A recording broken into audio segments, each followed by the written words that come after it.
we are. Good morning, everybody. Let's see. What's the best way to do this? Hi. Hello. I'm gonna need that spot, you know. Let's see. Oh, nope. One of these is left. Do that one. It's not that one. Right.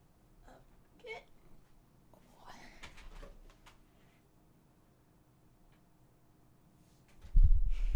Close enough. Hi, everybody. How are you doing today? Good morning. Happy Sunday. I hope that your weekend is going smoothly, or at least in an unremarkable manner. I don't know if anybody's having any remarkable weekends that they want right now. Oh boy, middle of watching the VoD you just posted. I'm really hoping I can keep doing just one stream VoD every Sunday. I feel like would be good. Just if I can just post one a week, it's not that hard. I just have to remember a couple of times.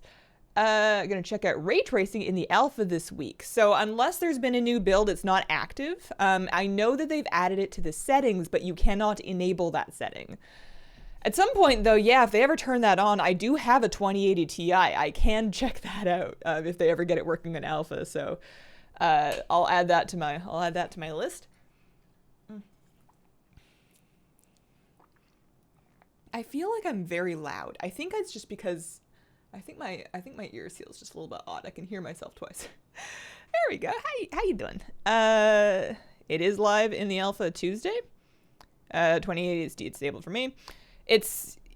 I've checked very recently, and the option is in the settings, but you cannot enable it, at least for me and my graphics card. So as soon as that starts working, I will, but I don't think it's working just yet. In any case, today, I was kind of on the fence between alpha and live because I feel like I'm getting an approximate amount of value out of both of them right now, at least for streaming content anyways. I'm still doing alpha videos for sure. So Hazeltron over here, don't mind her transmog, she's just trying something. She's going through a phase, everybody's been there. Hazeltron over here is level 104, and it is my understanding that there is currently a High Mountain Legion invasion that has an hour left on it. And I want to see how close that gets me, because something that I know, you get your Heritage Armor at level 110, and I'm level like 104 over here, so we're not that far off. I bet you we can do it today, and that'll be a fun little milestone for my gnome. The thing that I'm interested in doing in alpha, not necessarily today, just in general sometime soon, is spending a little more time on a few more specs. I want to do some questing as Guardian Druid and maybe see if I can get into a dungeon or two. I want to know what's happening for Guardian next. I've kind of taken a little bit of a look at Warlock and at Priest. It seems like so far, at least for those two classes, the main draw is the unpruning, so I'm interested to see how Guardian feels on alpha, so that'll be at some point, but not necessarily right now. So yes, High Mountain Invasion up for another 56 minutes. I am not doing this in war mode because I have found Legion invasions in war mode are not worth it. The extra experience is very nice, but the extra murder is not. Little Betty Tiff Tiff with the 3-month reset. Thank you very much.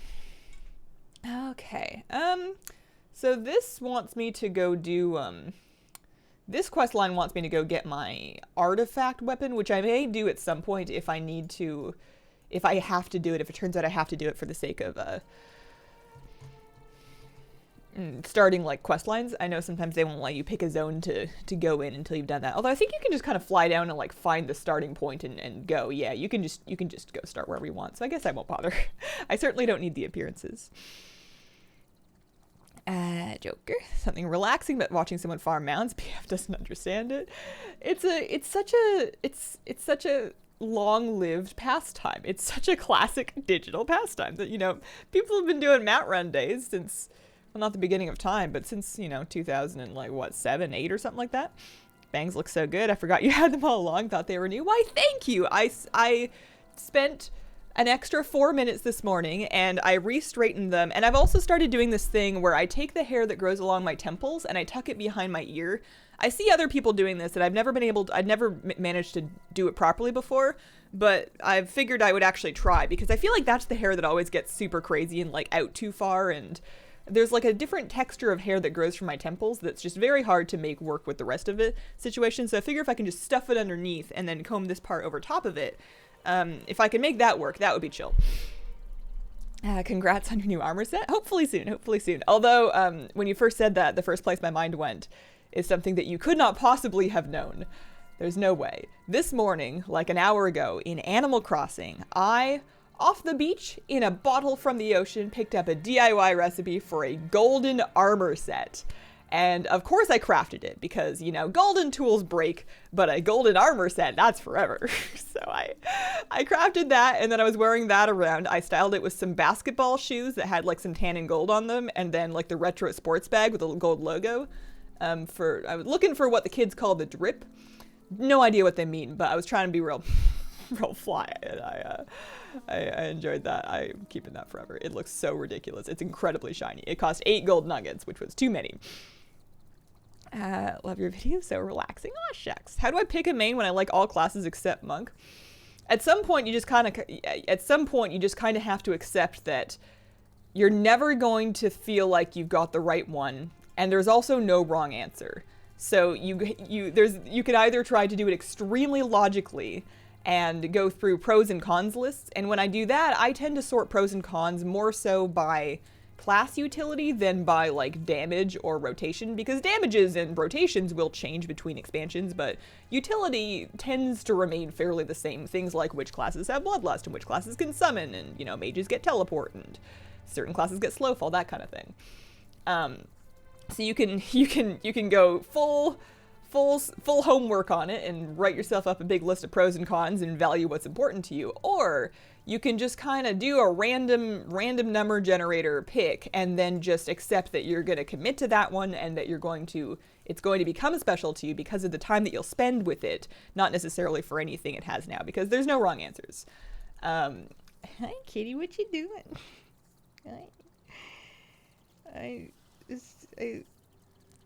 Unrelated. I just really like my cat. Okay, there's Olgom down here. Do you ever complete class halls for the achievement? I kind of want to do... You know what I should do in my lifetime is get every class mount. I have probably about a third of them. And I have characters of every class now, at least at 110 or higher. I need to polish off my Demon Hunter for sure, but I believe I have everything else leveled up unless I'm forgetting something. So I could do all of, like, I've made all the class halls, I'm sure, but I could do the class mounts would be, I think, a good thing to do, because sometimes I log on to an alt of a new class and I'm like, wow, or not a new class, but a class I don't play as much of, and I'm like, man, I would like to ride this class mount, like particularly with Warlock. I have on a variety of occasions wished I had the Warlock mount, and I haven't had it yet. Mushroom, thank you very much for the 2-month resub. Thanks for being here. Currently leveling my Worgen in those dreaded 60 to 80 levels. Ugh, feel that. I've done that a few times over the last couple days. At least with the buff, it goes pretty fast. There's a part of me that still remembers pre-buff life, so I'm still feeling very efficient whenever I level with the buff, but I am sure that will eventually wear off, and then I will once again dread those levels as much as ever. But you'd think I'd be running out of stuff to level soon. I suppose not. I suppose I'm leveling, so the Mechagnome, of course, she's at 105. I have that Void Elf Warlock, she's 111 still, so I can finish her off via BFA gathering and BFA questing. And then I said I would level Volpera, and a High Mountain Tauren is a maybe. So that would be 2 more. And then also I'm inexplicably leveling a Human Priest because my gut tells me to. I don't have a good excuse for that one. It's just something I've been doing because who knows. So I guess I do have a few more characters. They go so fast. I always go with Human for the start of the expansions for the rep game.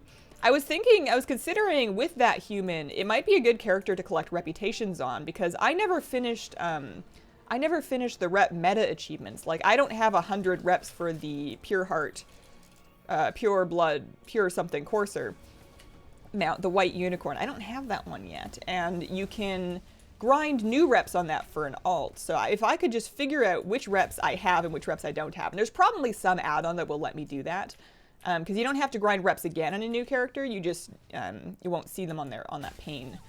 They won't all be on your one character, but they will all count towards the achievement. So might be good to have a Human around for that. Plus, she just looks so cute in cloth. My voice is not awake yet today. And Sunday morning, I haven't spoken a lot. Warlock mounts are so cool. Which class mounts are you missing? It might be easier to count out the ones that I have. I have Hunter, Priest, Monk, Death Knight.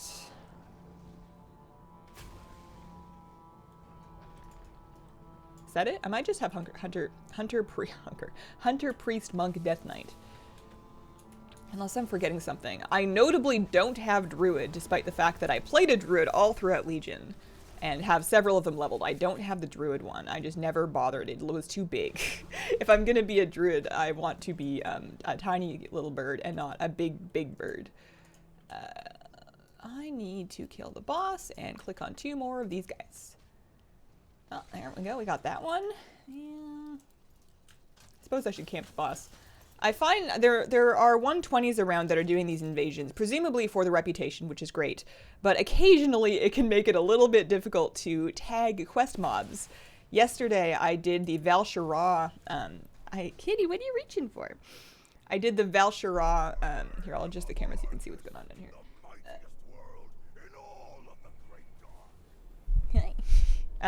You can't have that arm. I need that one. We have a running theory. The cat likes to grab arms. If she's on your lap or if she's like cuddling with you on the couch or something, she likes to grab your arm and pull it under her own chin to use as a chin rest. And of course you let her do it because it's stinking adorable. But our pet theory that has occurred to us is that she's probably doing that because she knows that if she has our arm, we're less likely to move and reach to stretch to get something. Whereas if we have both of our arms free, occasionally you will like shuffle around to try to reach like your phone or, you know, something else that's nearby, you know, beverages, that kind of thing. And if she can just lock down your arms, then you will stay perfectly still as a perfect cat bed, but a person. Here, looks good today. Aw, thanks guys. No Druid. Yeah, I don't know. I just never got around to it. Finally unlocked Volpera. However, I'm stuck as to what class to make her as. I love them as oddball melee specs. So I'm feeling like I'm probably going to do mine as a survival hunter, but I think Outlaw Rogue is another really cool one. Rogue in general, I think they make very good little sneaky guys, but also they have cute shaman totems. There's lots of good options. Jenny K with the 6-month reset. Thank you very much. Someone can mount you and it's adorable. 2 sentences that don't often follow each other. Yeah, it is a cute form. I do like the Lunar Wing form. I just never got around to getting it. Currently Super Squirt Day. Which pets would you recommend for power leveling that one? Oh, I don't know. I don't do it. There's... Google will know. I could Google it for you, but I don't know off the top of my head. I never do that. Not because it's a bad thing to do, but just because I'm stubborn and I think it's really boring. Oh boy. Like a self-heating cat bed. This is true. How do you keep the motivation to continue Lore Master? It's starting to feel so tedious. That one is, in my opinion, best if you just take it a little bit at a time and then take breaks in between chunks. Like, forget about Lore Master, just pick one zone's achievement and just worry about that. And then once you're done that, like, chill and do other things for a few days before you pick the next one. I think that trying to do it in, like, one gigantic marathon is going to be worse. Like, I have my Lore Master, but I got it over the course of years. I started it actually before they changed, before Cataclysms, so I had some zones done before they put the kata leveling in, but I think it mostly got easier after kata. When you get the chance, could you do /played? So this monk has got 20 hours and 51 minutes on in total from 20 to 106. And I'd say that's probably fairly accurate. She's been leveling entirely with the buff. We started her after the experience buff went in, I believe. But I've also not necessarily been the most efficient leveling ever, because I've mostly leveled her on stream. So I bet you could do it faster, but I've spent 20 hours so far. Well, Paratotem's BIS. Do you play all of your priests or just your main one? So mostly just the main. Well, lately I haven't even been playing my main priest because I've been mostly focused on alts, just because that's kind of the time of the expansion it is for me. I leveled the Void Elf priest back when Void Elves came out because I was convinced that that was what I wanted to play. I was going to switch mains, and then I tried to do it and I couldn't do it. So the Void Elf priest is really just kind of a cute girl on my loading screen. She's She doesn't do much, but she looks lovely in her heritage armor. She's mostly just for dress up. The new priest that I've made, that's a human priest, I'm playing her right now because I'm leveling her. I don't really know what the end game is there. In my brain, she's a holy priest and she won't play Shadow, so I guess I would play the gnome if I was going to play Shadow. But the whole point of spending more time on both holy priest and also warlock, particularly Destro and Demo warlock, is to figure out if I maybe don't want to raid as a Shadow priest anymore. Oh no! Oh, can I still rescue this puppy? I just want to rescue the puppy. What if I freeze you? Can I rescue the puppy? I just need, okay, cool. What shall I do here? I'm gonna pop a cooldown actually because there's like a lot of damage and I spent a long time letting him hit me because I just really wanted to. We can also pop turtle. My acceleration should be up again quite shortly. Orc has a racial that's good for Hunter. Orc and also Magheart Orc. Magheart Orc gets pet health and Orc gets pet something else, but I like Orcs for Hunters. I think they look really good. I think they look good in male armor, and I like the racials for them as well. Not a bad pick at all for a Horde Hunter. Let's see. Is that the Swift Zulian Tiger? No. Well, actually, not on me. It's possible somebody else was running by with one. I didn't see it. I just looked at my bars and realized there's no way on earth I'm using anything that could even kind of look like that. So maybe you did see one. I just missed it. Okay, one more puppy, and then that's going to be that thing. We'd be about a half a level each, a little under half a level each. We have 3 more of these to do. This one is just experience. That one's just experience. The top one has that's what you hate to see. You don't want to see the Awakening Essences. We're not using them anymore. I don't need Legion Legendaries. They serve no purpose for me. I suppose maybe some people use them for... Do people still use Legion Legendaries for time walking? Wills with the bits, thank you very much. And Morrigan with the 8-month reset. Thank you, appreciate that. Your passion for plants has inspired me to take on... Let me English again. Your passion for plants has inspired me to take on caring for an orchid I fell in love with at the garden center. A tale as old as time. Any tips on care for tropical plants? I've never tried orchids. I'm scared of orchids. I probably shouldn't be. My grandmother keeps beautiful orchids, and it's my mother that can't keep them. But my mother, bless her lovely soul, doesn't have as good of luck, one could say, with houseplants. So perhaps I could do it. But I don't know. I don't have any orchid-specific advice. I guess some of my houseplants are tropical.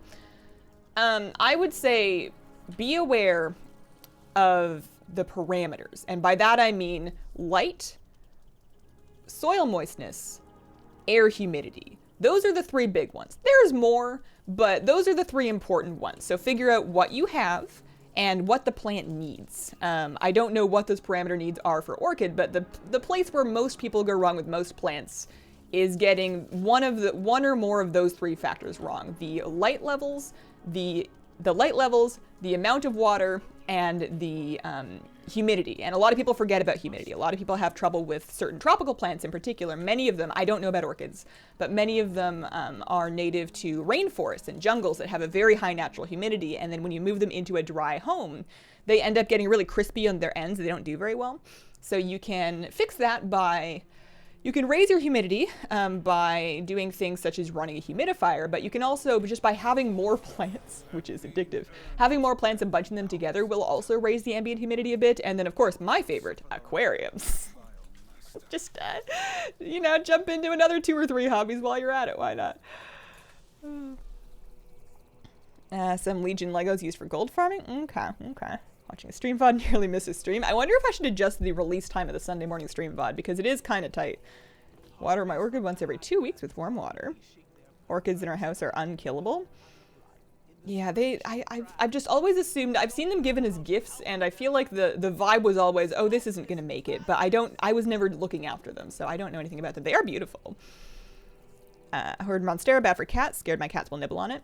There's a lot of plants that are not great for cats and dogs if they eat them. And there's a couple of different levels of that. There's some, Dieffenbachia is one, dumb cane. I would not keep that. I don't keep that in my house, even though both of my pets leave my plants alone, just because that one is quite toxic. At least that's what I've read online. I'm not an authoritative source.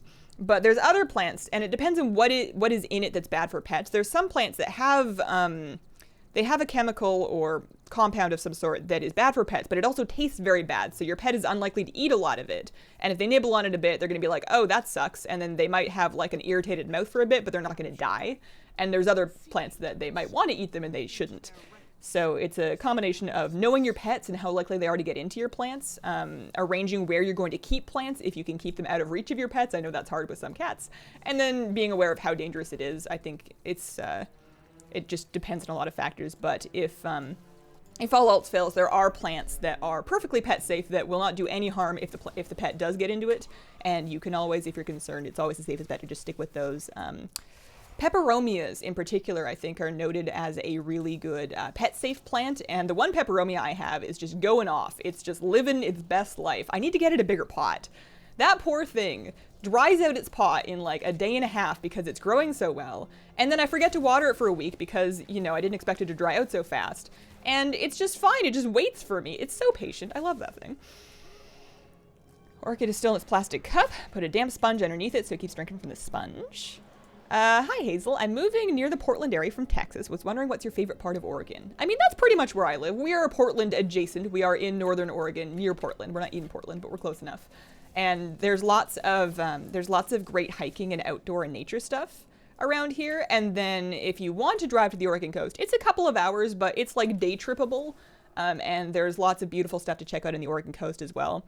That's kind of my favorite, like, short mini vacation. We've done it twice since I've lived here.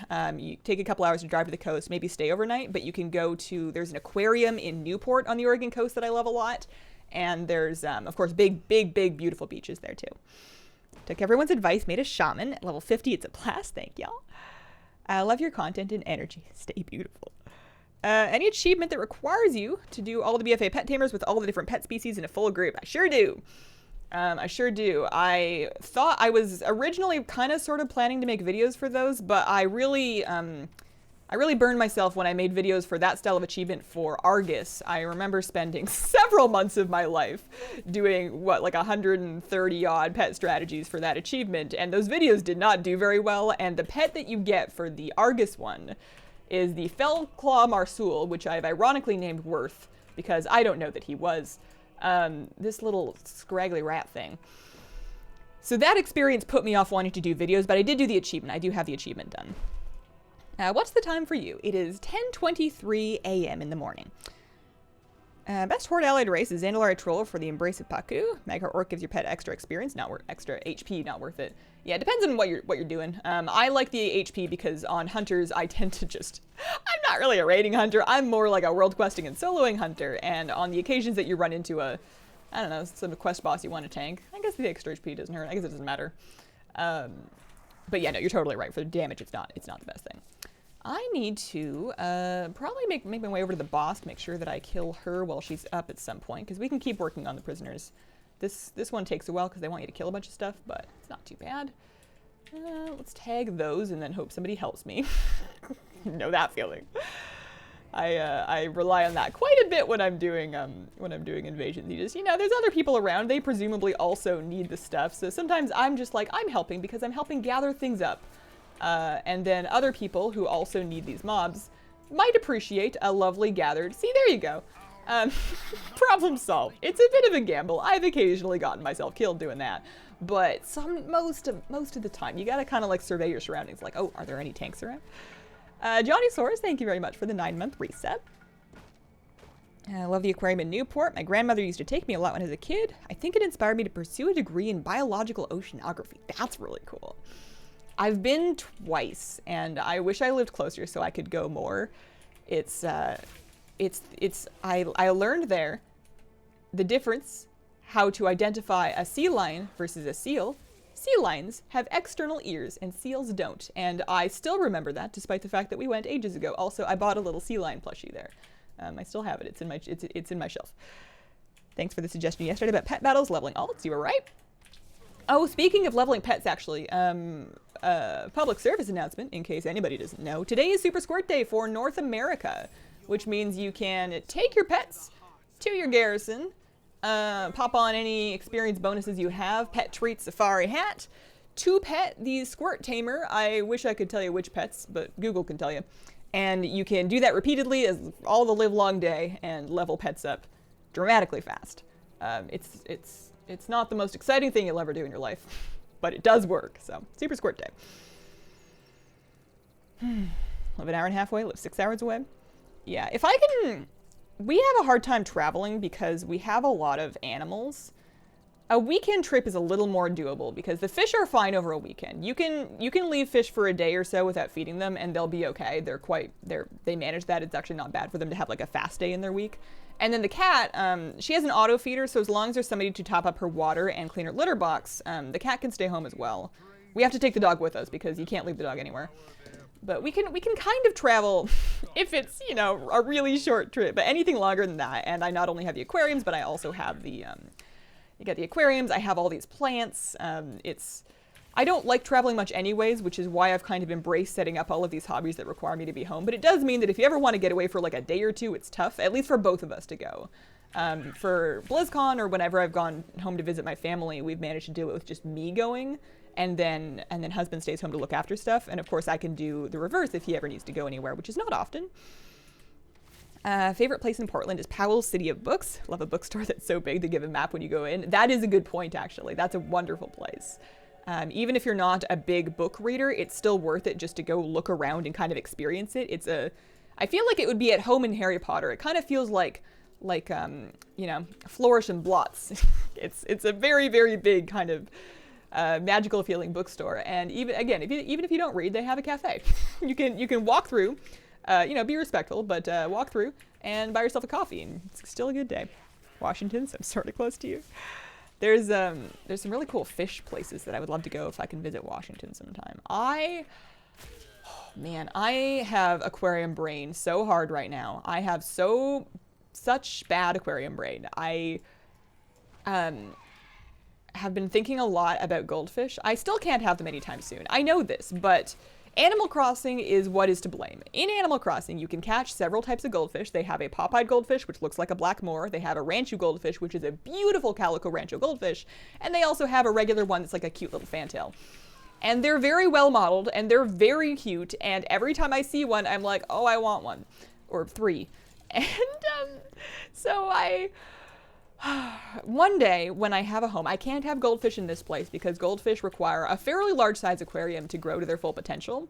So I would want to keep them in a 55-gallon tank at the smallest, preferably a 75-gallon tank for like 3 or 4 of them.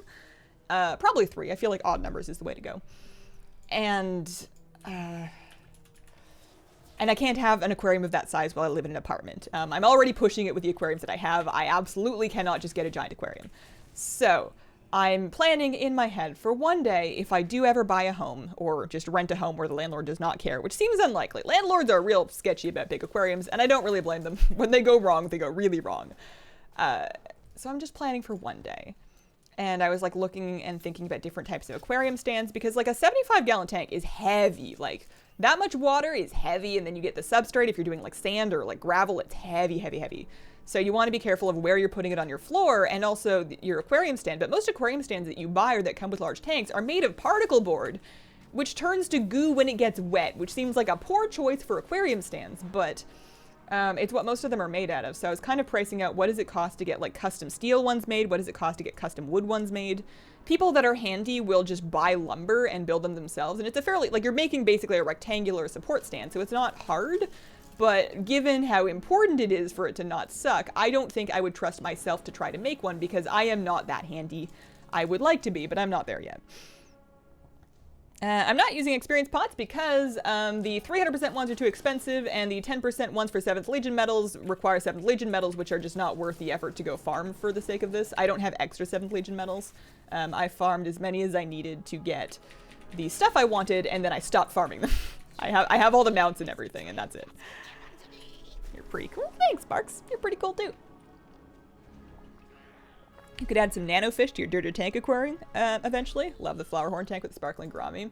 That's what inspired that nano tank. I was looking at it today, and today's the cleaning day, so I think I'm gonna give up on the Bacopa it's really not doing anything, and it's kind of looking pretty dingy, and I feel like it's not going to make it. So I kind of want to take that out and then trim some of the larger plants and then replant the cuttings of the larger plants so that it's just going to be Anacris hornwort, wisteria in the back, and then microswords in the front. And then, you know, like some duckweed, because you're never getting rid of that.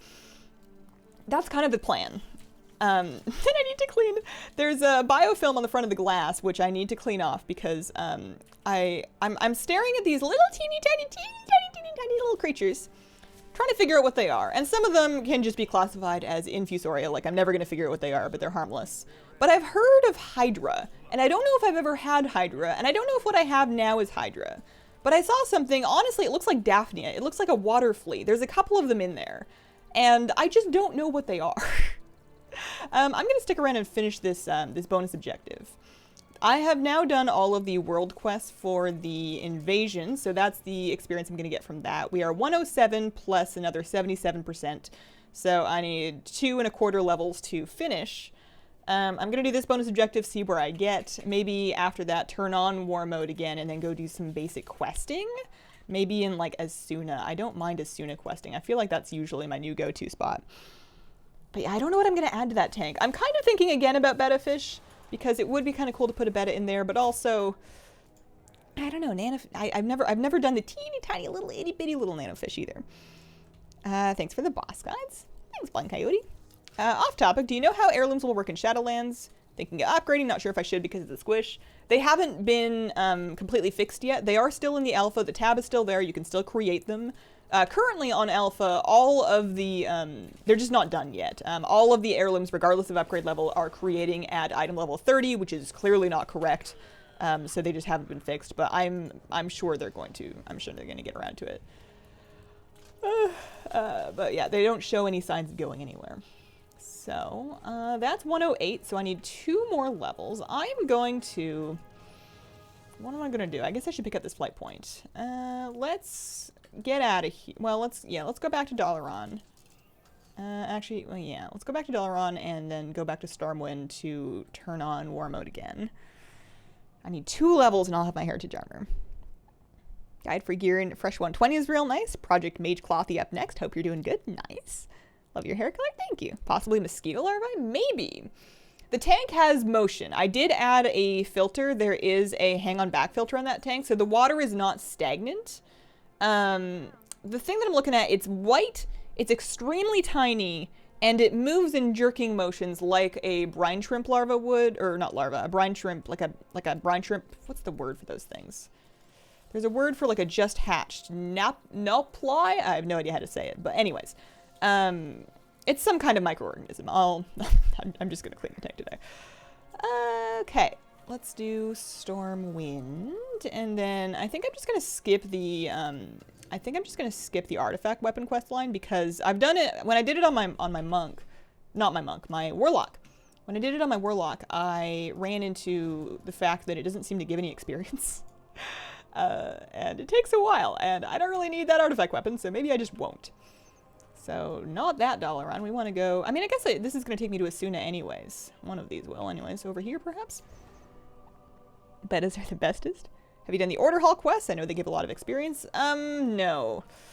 I haven't. They give... The early ones do okay. Yeah, maybe I should at least set up the class Order Hall. I guess... But I'm in Asuna now. So they want me to go... Because they want me to get my first artifact weapon before they'll let me set up my class Order Hall. I think I'm just going to go start over here and see how crowded it is in Asuna. Val'sharah questing was 2. Good to me. I used to always do that one because visually Val'sharah is my favorite zone of Legion. It's the beautiful enchanted forest. How could it not be? It's just that there's a lot of caves in that early section. They have you going in a lot of like dream dens or however they call them, and I always get lost and turned around in that thing. This way, this little first set of quests and the ones around Malagos, there is that one big cave, but at least I don't get lost in it. So this over here, Darkman Fair is up, yeah. Oh, I don't want to. I wish I'd remembered that when I was in Stormwind just now, because now I'm not in Stormwind, and now I'd have to go all the way back. It's not that hard, but I also don't People are gonna keep asking me about it, though.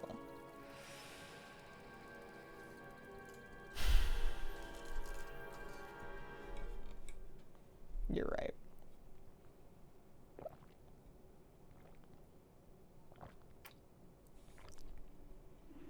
Got my last allied race unlocked. The grind is over until Shadowlands. Yeah, I would not be surprised if they add more allied races in Shadowlands, but like you guys are saying, almost certainly not. Oh, that is it. Look at that. That is a Swift Dueling Tagger right there. You can have a cheer for that. Wow.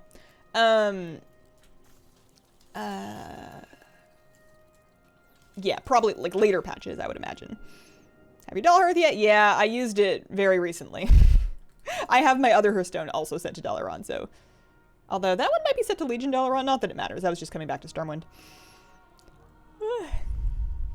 Do what you enjoy, it's your game. Not worth it, it's only 10%. Yeah, but it's historically... historically, when I stream questing and leveling during Darkmoon Fair Week without the buff, you'll get a couple of people that are very well-meaning, that are only trying to help, and that have my best interests at heart, coming by and politely inquiring why I'm not using the buff. And I don't like the person that I become when I have to answer that question too many times. It's not their fault at all. It's absolutely on me. But I don't like what that does to my soul. So I'm just going to get the buff so that I can hopefully stay a friendly and welcoming person. Put the doggo over the buffs and pretend you've gone to the Darkmoon Fair. I think we'll get allied races, but in 9.3 or later. It'll be towards the end of the expansion, like when we got allied races in Legion. Ooh, maybe. In my mind, the reason that Legion allied races were so late was because they were kind of part of the pre-release of BFA. Like, allied races kind of felt like a BFA feature that they just kind of started with early with the Legion allied races. But you could be totally right. It does kind of make sense because allied race leveling makes way more sense towards the end of the expansion, because people, like, if somebody saw Kultirians and heard they were going to be an allied race and was like, wow, I'm going to main that in Battle for Azeroth when they are front and center in the story, it would absolutely make sense for them to want to start with one of those, but you couldn't do that. That just wasn't the way it worked. I suppose I will do the pet battles. I'm already out here. Fine. It's just, you know, they don't take very long. They have pretty good experience, and it'll save me a couple quests out in Asuna, so let's just rock through these.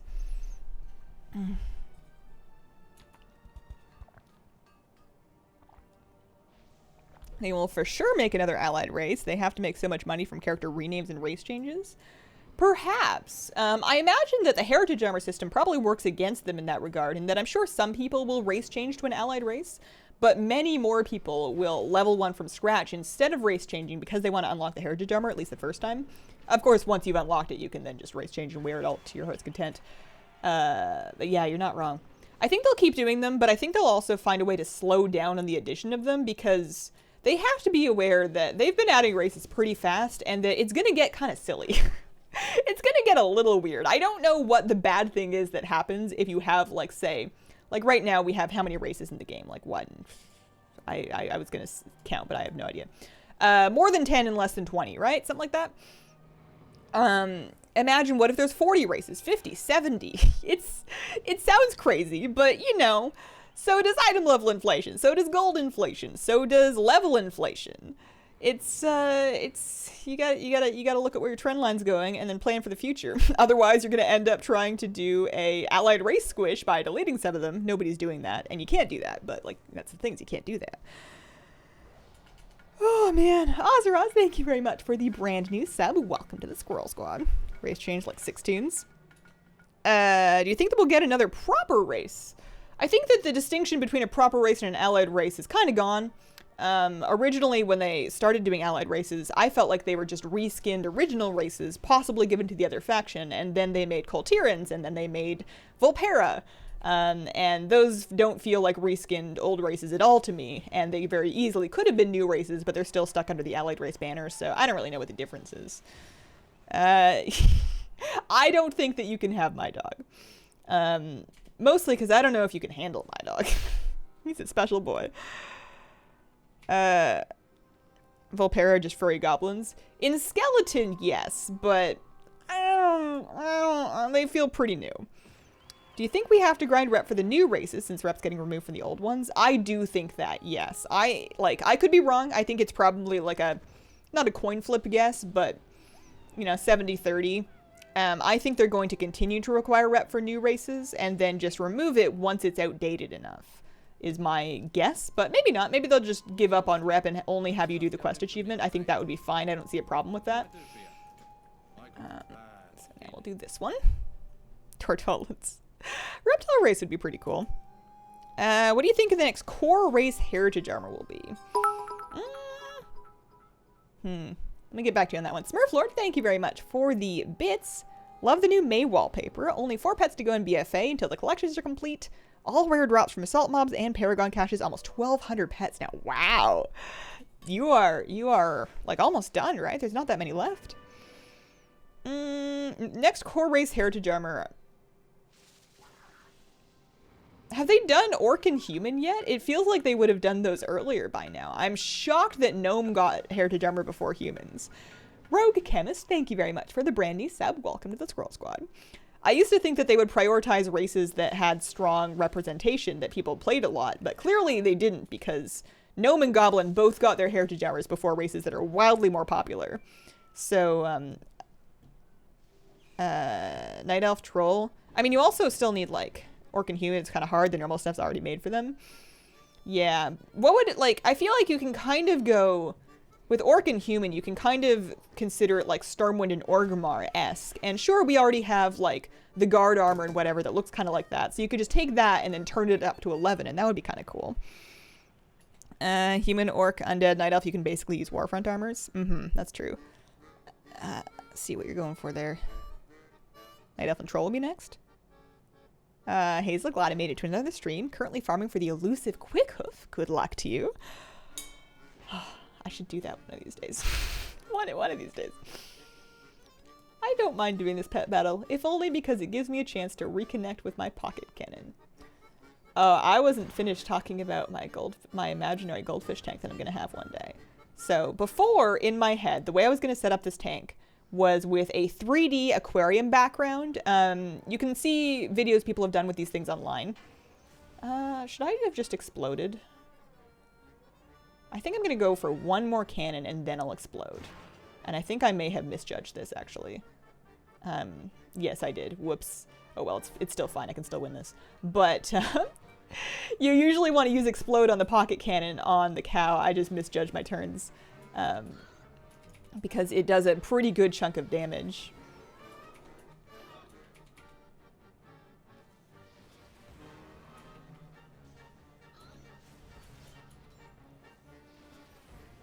But yeah, 3D aquarium backgrounds. If you kind of imagine like fake rocks that you might see at like a swimming pool, sort of like that, but probably less heavy. Oh dear. Well, I'm a mechanical pet, so I'm gonna wake up. Less heavy, and then just kind of like in the back of the tank to give it some texture. And then just sand as a substrate. I was going to do just straight sand, and then have pothos plants growing out of the back of the tank, kind of like I do right now in my living room tank. That was the idea, and that way I would have lots of plant growth to help clean the water, but it would be out of the tank, out of the reach of the goldfish. And you could have like a kind of a cool, like sort of like swampy roots and tree sort of backdrop, but still have the whole thing be very easy to clean. That was the old idea.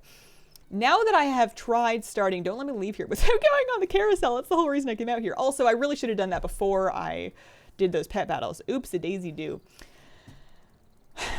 That was the plan before I discovered how much I'm already enjoying the dirted tank. Just watching plant roots grow through that layer into the bottom layer through the glass is so satisfying.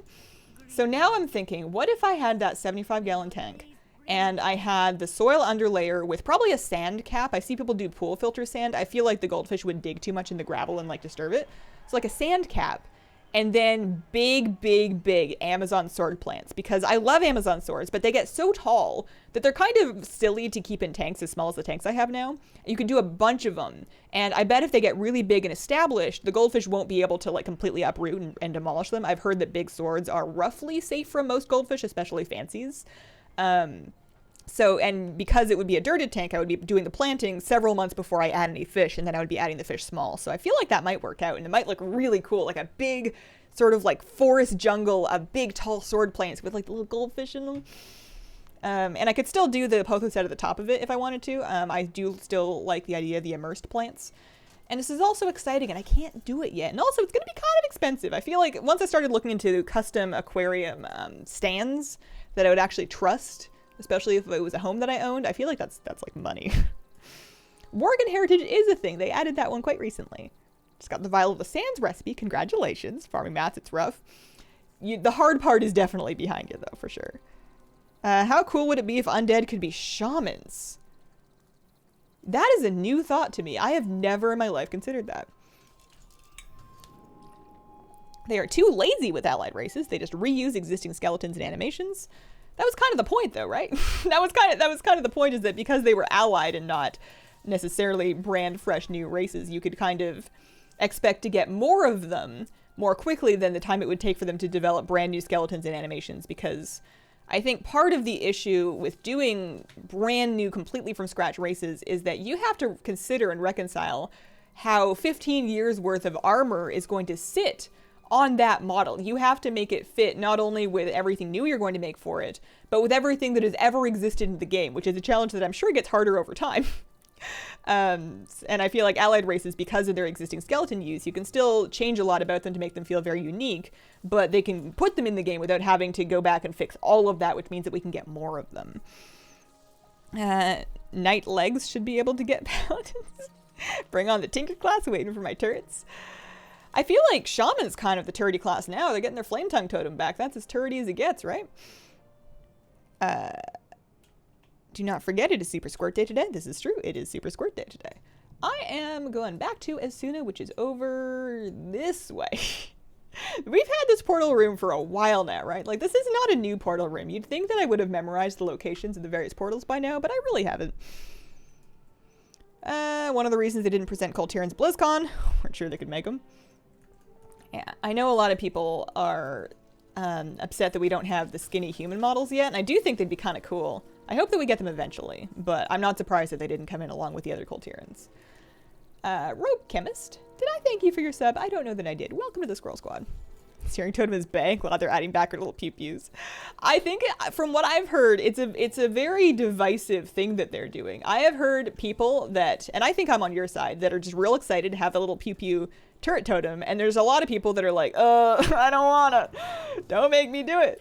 And I'm curious to know what those numbers are like and how they're gonna feel, because it seems to be controversial. not a given for sure. So one more level and a half, and then I will have my heritage armor. This questing might be a little tiny bit tough because I have not upgraded my character's gear in many cases since, I guess I have mostly heirlooms, so it's fine, but little pieces like your gloves and your bracers and stuff like that, I don't think I've really gotten those for Legion. I did Warlord's treasures. I didn't really get Warlord's gear either. I did go through actually and look through the Warlord's gear I looted as treasures to fix some of that, so that was something. I'm not going to do this quest up in High Mountain. I'm also not going to do this one, so those can stop distracting me.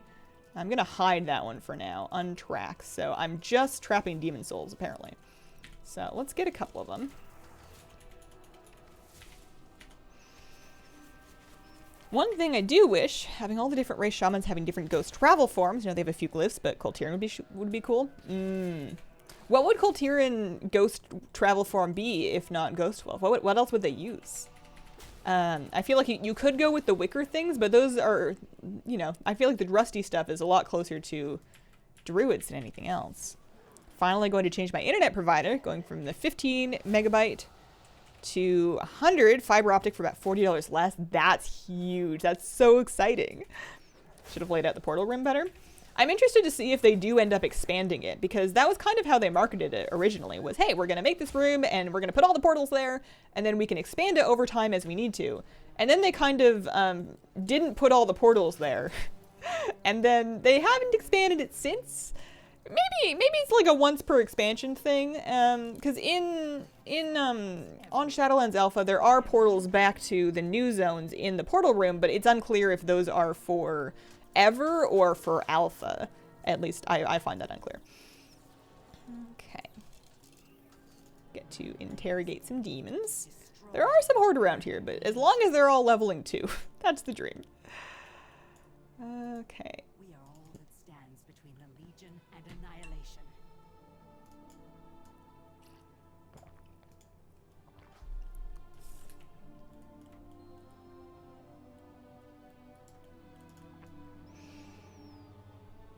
A ghost Saint Bernard. Oh, you could do like the Alterac brew pup. You could, like, they have this model already from that shop pet. Can you imagine a ghost version of that? Maybe without the beer, maybe with the beer. I'm not judging. As the Kultiran Shaman travel form, that would be hilarious. They sneakily added a second floor to the Orgrimmar one. Oh, okay, okay. Harley Snaps, thank you very much for the brand new sub. Welcome to the Squirrel Squad. What's your favorite class? That's a hard question. I don't know. I play a lot of Priest. I feel like I play a lot of Priest and Hunter and Druid, but now I'm also kind of into Warlocks. I don't know. I don't know. You could, I guess we can say Priest for now. I do still have a very soft spot in my heart for Holy Priest in particular, as well as, of course, Shadow Priest. If it doesn't have the beer, I will riot. Ghost version of that dog, but as a mount.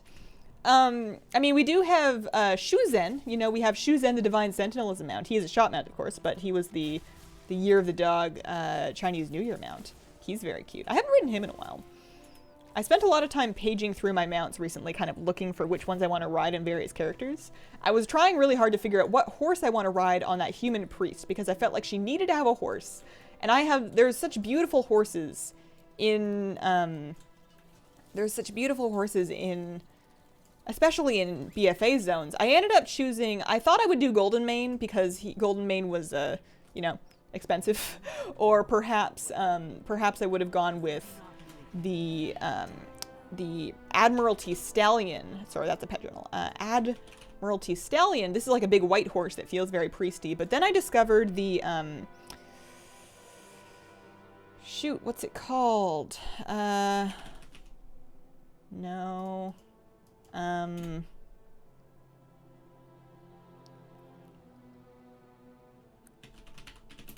The Dapple Gray. This horse with its little blue ribbons. This was like an original BFA rep mount for the Storm's Wake. This is the Storm's Wake ground rep mount, and I think everybody forgot about it because it's just a horse. But those ribbons are so cute, and I feel like make it such a beautiful, like, human priestess mount. So she's riding that thing around, and I'm very satisfied by that. But yeah, we do have the big puppy dog. I guess Shuzen is a little bit of a different model. He's not quite the same thing as the brew pup. He's got more, he's got the little up ears, and then this one's drooling. Okay, what am I doing? I am picking up from over here. Gonna do some Theranar quests. We're 108.5, so we're pretty close. I really want a Fel Reaver mount. I feel like they should have moved the cataportals to the portal room along with all the NPCs tied to them.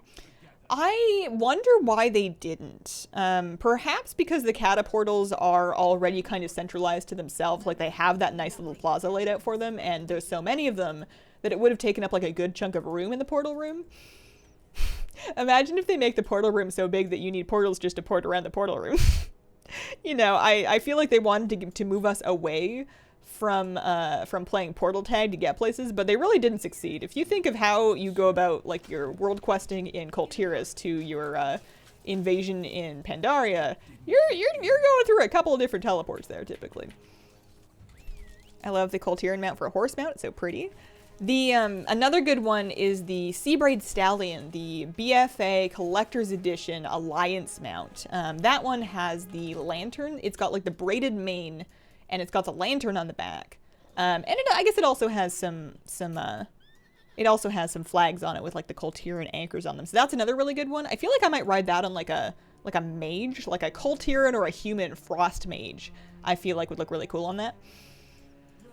The Kultiran Heritage one. What on earth was that one? That's the Kultiran Charger. which is similar concept with a little... There's so many great horses. They really... I know everybody shades the horses because we all want more exciting amounts of horses, but they really, like, look at this thing. Look at its tail. Oh, they're so pretty.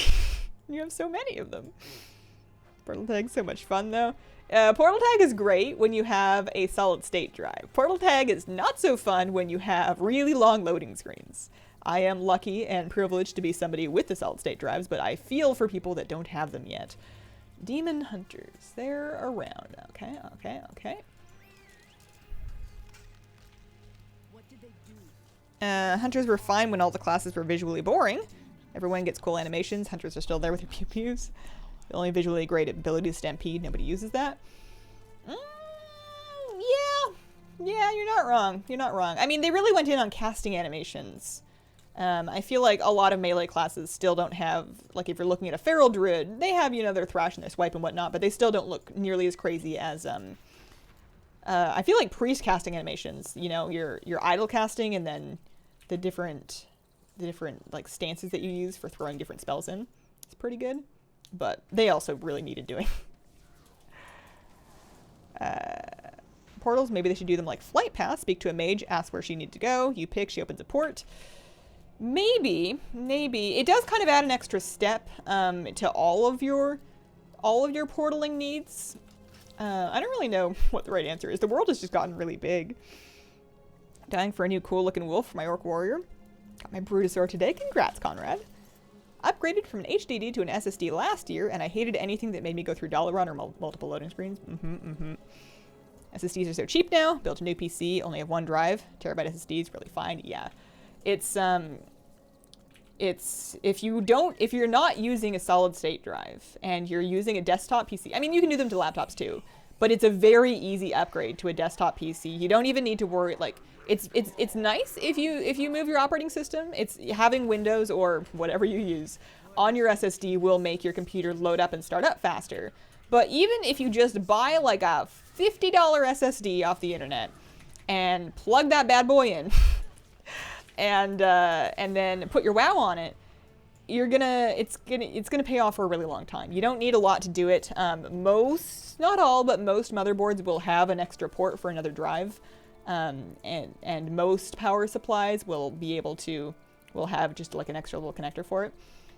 Especially if you have a modular power supply. I guess I shouldn't say most. I don't know, but it's a very doable upgrade for most computers, and it makes such a big difference. SSD for $20. Is that what they're going for? I haven't bought one in a while.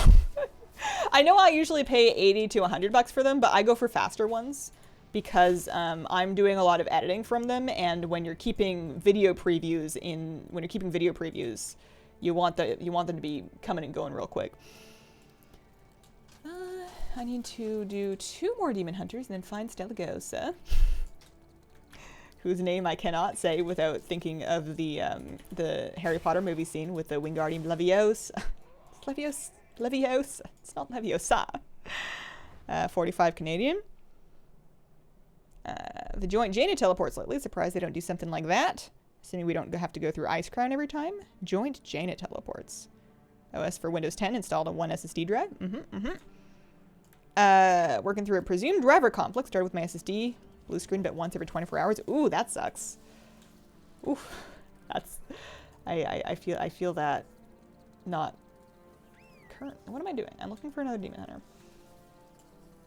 That's really frustrating, especially when you don't know when it's going to happen, and it kind of works, so you're kind of still using it, but then every now and then you just have a problem. How's the pup doing? Let's see. He's having himself a good nap. We got so rained on this morning.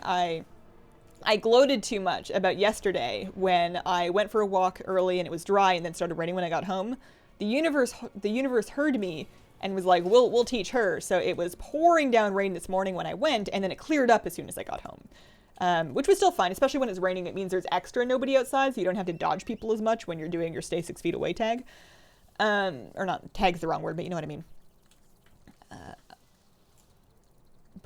Yeah, we got soaking wet. I had to come home and like peel off all my clothes and throw them in the wash and then take a shower just to warm up and then get some dry stuff on, which is a really good feeling. I really enjoy if you've been out in poor weather and you've somehow misjudged your outer layers and you're like wet. Like I wore a raincoat, but my feet were still super wet, and my pants were soaking wet because I didn't think to wear my rain pants.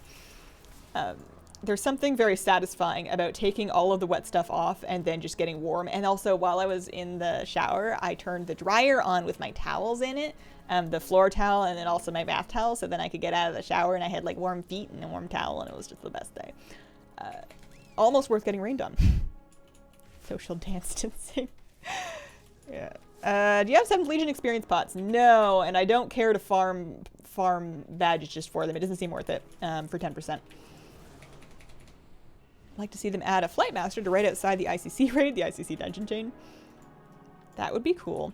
Seems like a bit of a long shot now, though. I feel like if they were gonna do it, probably would have happened by now, but it would be nice. I just like having an inn, some place to park my character. I judge a lot of mount farms by how close I'm able to park a character and save them there, so that they can, even if they get ported to their Hearthstone location, they're not super far out of the way.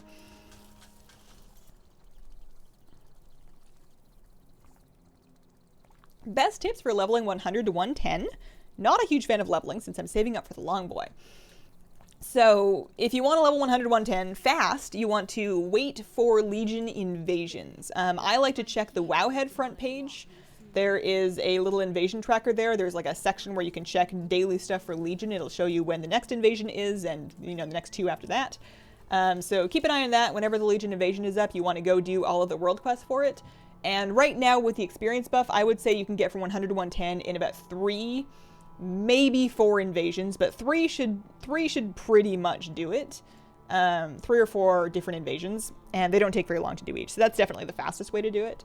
I've already done the invasion that was up today, so I am just impatient in wanting to finish this without having to wait for another one. Nice to get out in the fresh air while social isolating all day. I found it's very helpful if I do it early, because I don't want to. I'm not comfortable being out there if I'm dodging a lot of people like every 5 minutes. But I find if I get up early enough, especially on weekends, nobody's up early on weekends around here, then I can walk the dog without having to worry so much about staying clear of people. What will come first, true player housing or no more faction conflict? Between those two things, definitely the player housing, but the answer could be neither. Neither is definitely a possible option.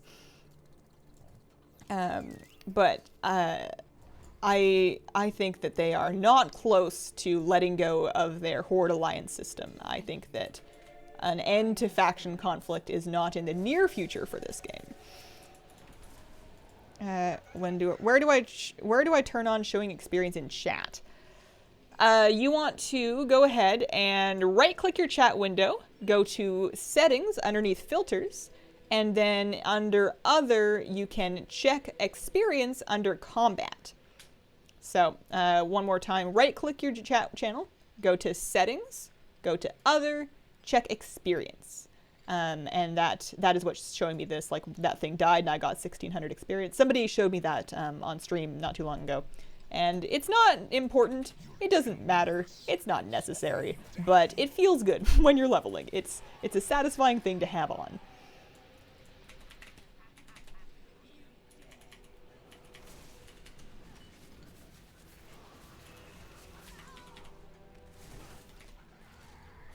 Big XP bar.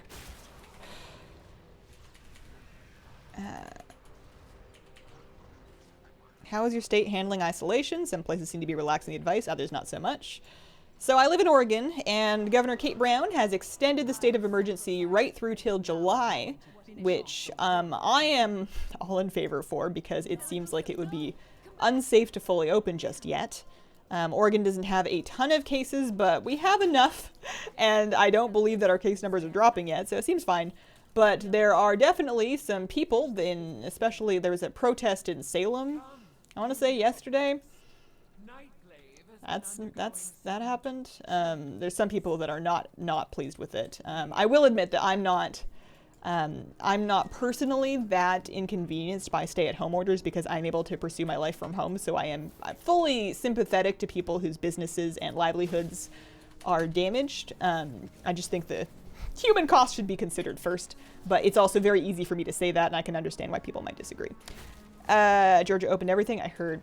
I don't want to sit on this topic for too long. I want to I don't think I'm really qualified to have great takes on it, and I think that it's okay if this is a place where we all kind of pretend the world's okay. It's not, but we could pretend for a bit.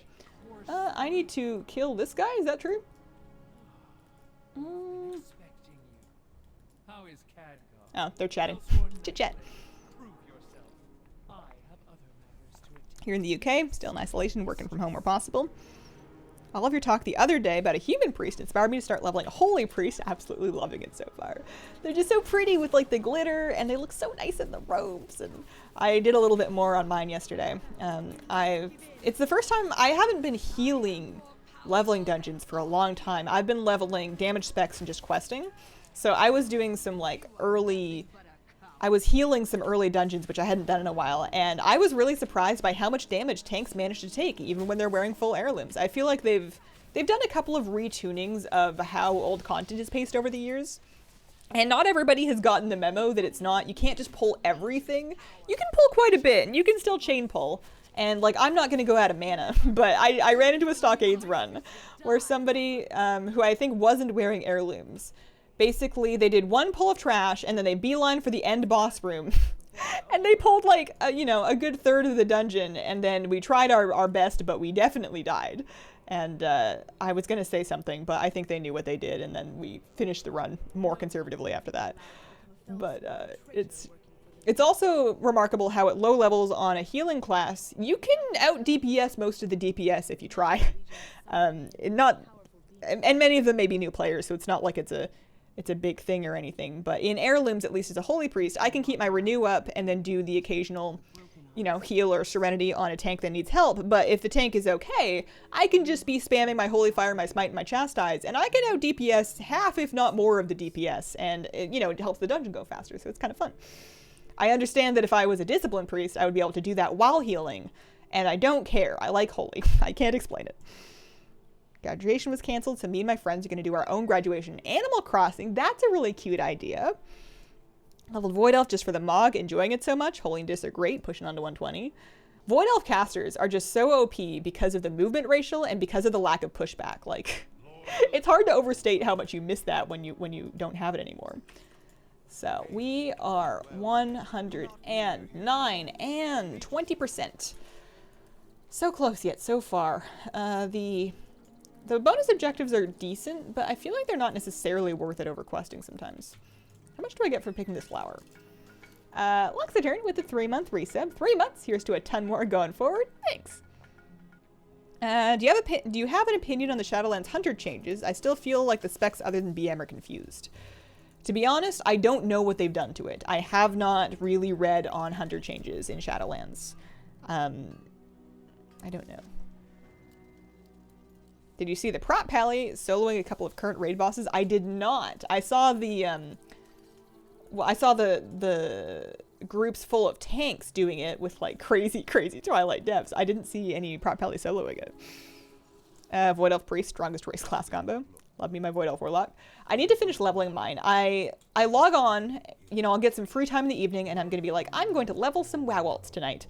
And then I'll look at my loading screen, and up top is my Void Elf Warlock, who's level 111, which means she's going to be doing gather leveling. Or I could go, do the more exciting, like, questing in dungeons on that low-level human priest. And while I'm doing that, the Void Elf is accumulating rested, and it goes so much faster. Do I have crystals to throw in your pool? Do I need to go get crystals to throw in your pool? I need to go get crystals and then throw them in your pool. Okay. It goes faster if you wait for rested, so I don't know, I should just finish the Void Elf. I just know that as soon as I finish leveling the Void Elf, I'm going to want to gear it up, and that's going to drown out the time that I have or the time that I'm going to want to spend for alts. Am I actually going to get a core if I mine this thing? Could it happen? Seems unlikely, but maybe. Holy Priest in PvP with no pushback and added mobility? Disgustingly strong. Made a DK Void Elf, so nice. Oh, the prop pally soloed his video of soloing Hive Mind this morning. Crazy. Figured you would be doing Super Squirt. I don't like Super Squirt. It's so good and so boring, and I feel pressured to do it because it's so good, and I don't like it, so I don't. It's a classic case of me being too stubborn for my own good. But also, my pets are mostly leveled. Like, I have 1,213 pets. There are currently 6 of them that are not level 25. One of them is at 1, the rest of them are kind of in between. I can probably clean that up. Actually, you know what I might do?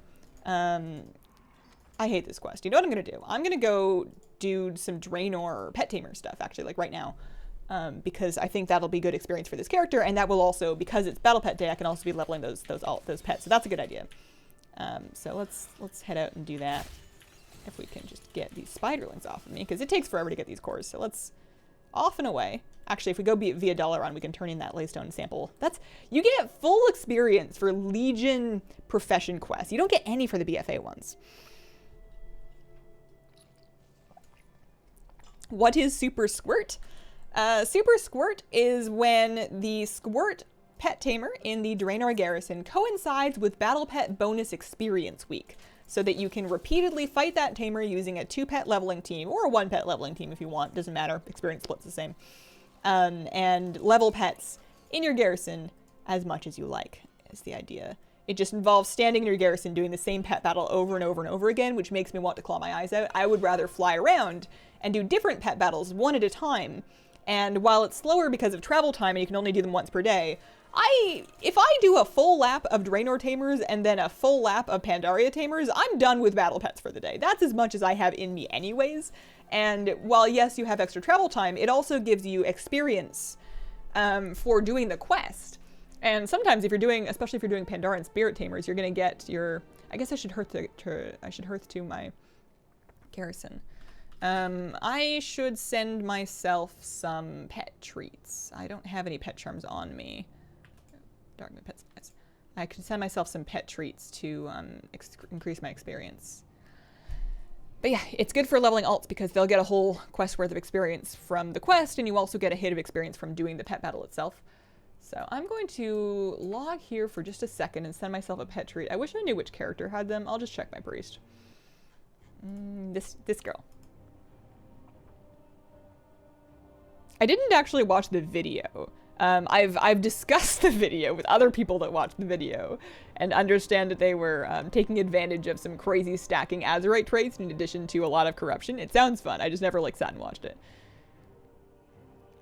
2 pets leveled at the same time. My understanding, and I could be wrong, is that when you have 2 leveling pets in a power leveling strat, they split the experience, whereas if you have only 1 leveling pet, it takes all of the experience.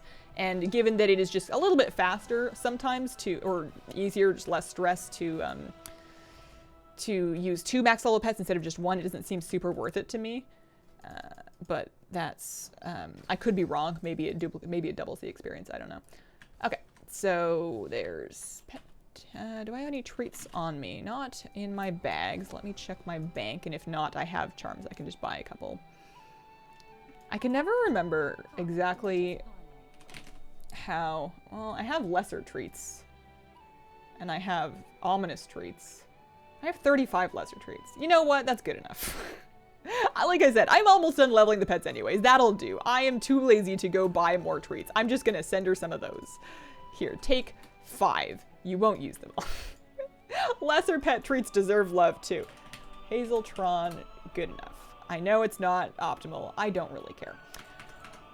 Okay. Worth the trouble to safely level 2 pets from 1 to 11? But you've got so many battles that can level pets from 1 to 11. I guess it depends on how many that you need to do. I only have 1 pet at level 1 anyways, so I think I'm okay. Do you max every pet you have? I do. I used to do it for the Warcraft pet score. Your pet collection's quality, as determined by how many pets you have, what quality they are, and what level they are, gives you an aggregate score on Warcraft pets that you can have ranked against other people on your server. So I used to really care about that, and I used to not compete, but try pretty hard to have the best scored collection I can. These days I'm quite behind. There's a variety of pets that I do not have that I probably could have that I just haven't farmed yet. One of these days I will feel motivated again to hunt specific ones down. I know there's a lot of 8.3 pets I don't have, but I do still keep up. It feels a shame after I spent all of that time leveling like 1,200 odd battle pets to level 25, it feels a shame to give up now, so I may as well. Plus, it makes it very easy whenever they add a new pet dungeon to just kind of have everything leveled because you already have everything leveled. Jessica, thank you very much for the bits. Just got the elusive quick hoof. The hop is so cute. Love your videos. Congrats. That didn't take you any time at all. Oh, it's awesome. Is Mr. Nutty still enjoying BFA? He's still playing BFA. Sometimes those things go hand in hand and sometimes they don't. He's leveling alts right now. I think he's working on a demon hunter. I don't know that he wants to play a demon hunter, but I don't know that he knows what he wants. So I think he's playing a demon hunter to find out if he wants to play a demon hunter and also just for something to do. Nadavis, thank you very much for the brand new sub. Welcome to the Squirrel Squad. Okay, so loading up this team and then popping in, let's do Spraybot in this slot and make sure I have my, let's see here, my pet hat on and my pet treat on. I gotta summon a pet apparently for that. That's right. Let's summon this pet and we'll use the pet treat. So I have battle pet buff plus an extra 25%, plus my hat is giving me an extra 10%. This should do just fine. I bought the spray bot. It didn't drop for me. I bought it. It was like 30k. I'm at that point in the expansion where I'm not really saving gold for mounts anymore, so I feel like I may as well buy pets that I know I'm just not going to farm anytime soon. Echoes GG, thank you very much for the brand new sub. Welcome to the Squirrel Squad. And Chat Bundy, same to you. Welcome. You know that pet treats stack? I didn't know that. Interesting. Yeah, it's close enough. Hey, Sir Thigh Tickler, you've triggered a hype train. Congratulations. Thank you very much. How often throughout the year do you like to change hair colors? A friend of mine does so monthly. Looks hard and tedious to do. So I see my salon every 12 weeks. COVID-19 notwithstanding. I haven't been there for a while, but when I am able to, I go, oh, I need to change. I go every 12 weeks, which is every 3 months. I can change my color every time I'm there, and indeed it does change regardless anyways because it gets freshened up. I usually like to kind of stick with one color for 2 visits, so I guess it would be changing color twice a year, approximately. But I don't really find it exhausting because it's like going to the salon is a super fun day. I get to go hang out and I get to chat and have somebody work on my hair for a while, and it's just a relaxing time, sort of like a half day off. So I don't really mind, but I don't do it myself anymore. It is really annoying and kind of a lot of work to do yourself at home. 4 days from Draenor Pathfinder. Don't care about flying, but just want the Rylak at this rate. Nice. The flying is going to be nice to have. It's very handy. It makes it very easy for you to level through Draenor. And even if you're not really an alt person now, you might want it if you're leveling in the future. Thanks for not getting political. So many streamers do. Don't need that real life drama right now. Yeah, I don't judge anybody who does. I think that if you have things that you want to say, you have the right to say them on your platform.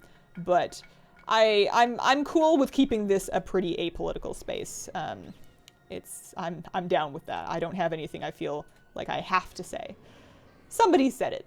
I'm sure somebody else has said it better. I'm not particularly specially qualified to say anything in a brand new way. Glitzy, thank you very much for the brand new sub. Welcome to the Squirrel Squad. It's hard to put the stream down sometimes. That might be the most flattering thing I've heard in a long time. Stressful. People vent to their viewers, which is a perfectly understandable thing to do. I don't judge anybody in the slightest for that. When Shadowlands hits, will you be able to do the quest line for the Warlock pet without having the Pathfinder achievement? The quest line for the Warlock pet. I am missing some information. I don't understand. I'm unqualified to answer. Which Pathfinder achievement? Which Warlock pet? I'm sorry, I wish I could be more help. Do you ever level in War mode? Leveling a mage right now. She's so squishy, hopeless at PvP though. I do level in War mode. I am in War mode currently, because especially as an Alliance player, 25% extra experience is hard to turn down. However, I'm not PvPing. I am intentionally avoiding dense areas so that I can avoid PvP, and I'll still get ganked like 3 to 5 times throughout my leveling process, and I just consider that the price of having War mode on. You kind of figure out which areas are very dangerous, and I did turn off my War mode when I was doing, Wow, 1 to 19, dang. When I was doing Legion Invasions. Legion Invasions are too dangerous for me. I can't be bothered. I spend half my life running back to my body when I try to do those. Can you crack your fingers? Yes. I never used to, and other people doing it used to really freak me out. And then my husband cracks his fingers, and then once he cracked mine, and I still can't do it to myself, really. But occasionally, if he's giving me a hand massage and he does it, that's okay. But now I can only get it from the one source. I'm starting to think it was planned that way. Pet stones. How can we get more of the stones that level your pet up to 25? Legion, we got a ton of them, but BFA, I barely see them. So you can purchase them on vendors. You need 60 polished pet charms to buy one of those stones. There is a vendor in Borealis, there's a vendor in Desire Lore, or you can just go back to your garrison, or you can go back to Legion Draenor. The main pet vendors will sell them for 60 pet charms each. So you do your pet charm quests, and then you can choose to buy those stones. That's what I do. After I bought all of the pets that I could get from pet charms, I've been mostly buying stones. I do have a good chunk of pet charms stockpiled, just in case they add anything else. But I think at this point it's pretty safe to be stockpiling stones if you have everything else that you want. Okay, so here we have Vashar. Let's see. I want to level... Who's next? Let's do the Void Scarred Toad, shall we? A dark wind is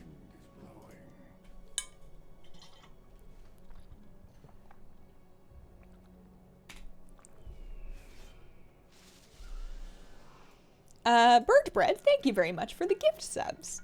That's so kind of you. Deeply appreciated. Grats to everybody who got one.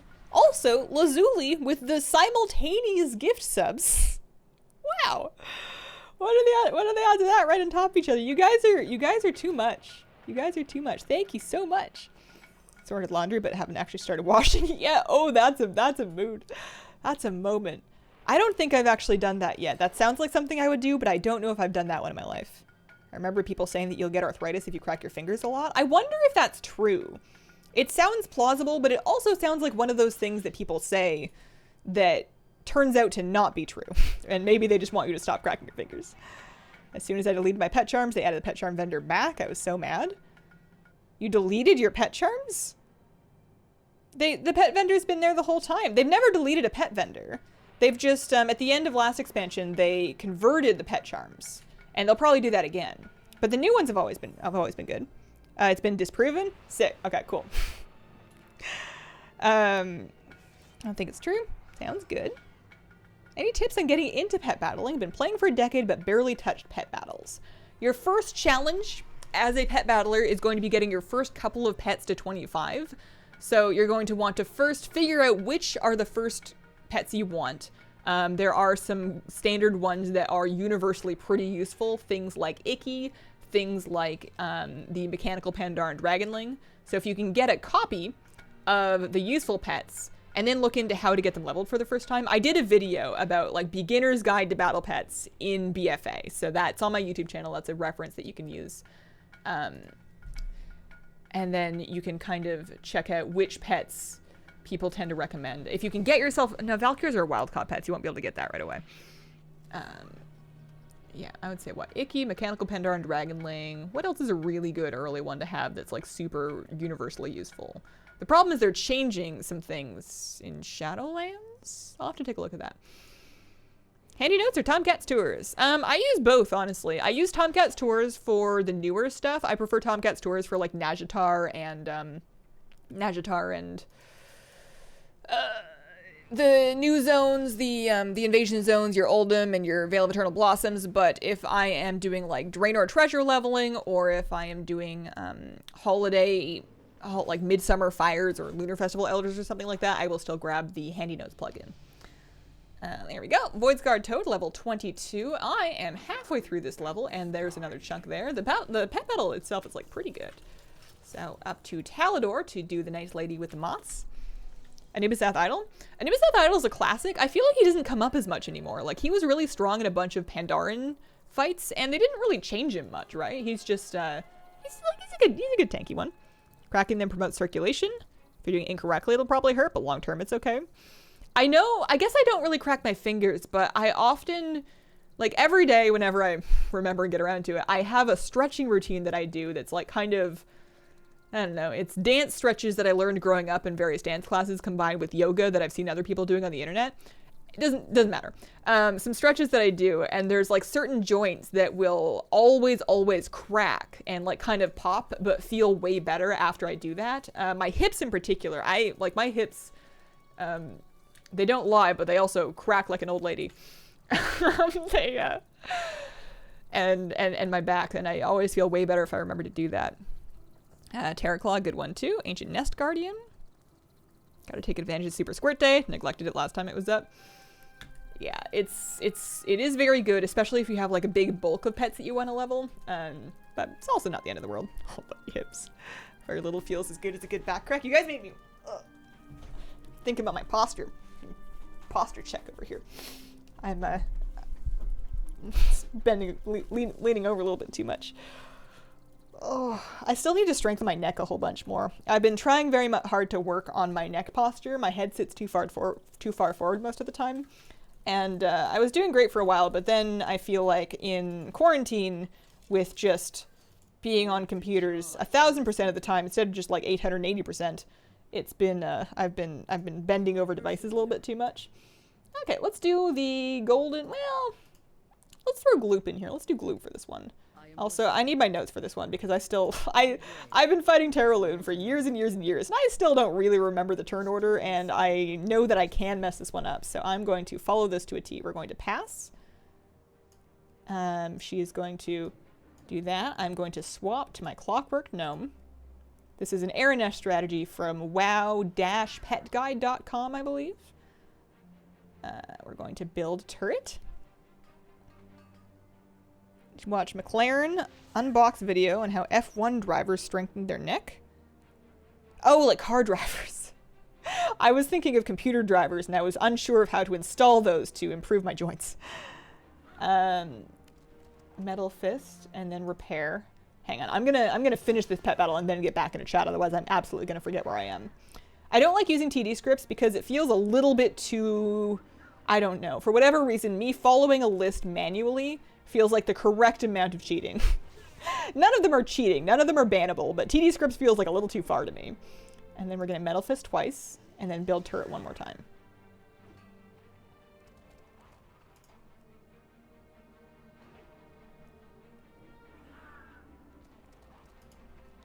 I do think that TD script in particular, though, is probably a good idea for Super Squirt Day, because if you're doing the same battle like a billion times in a row, I don't judge you for just wanting to mash a button while you watch movies. So now we're going to Metal Fist.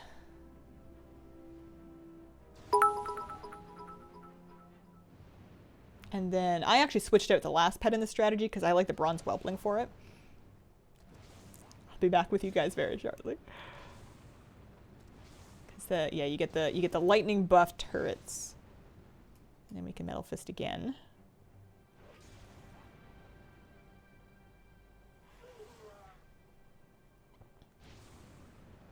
Should be just the one pet left. I think I can probably manage the rest of this. It's just a... I probably don't want to overwrite the Lightning Storm as long as I've got a turret still up, so I will stick with...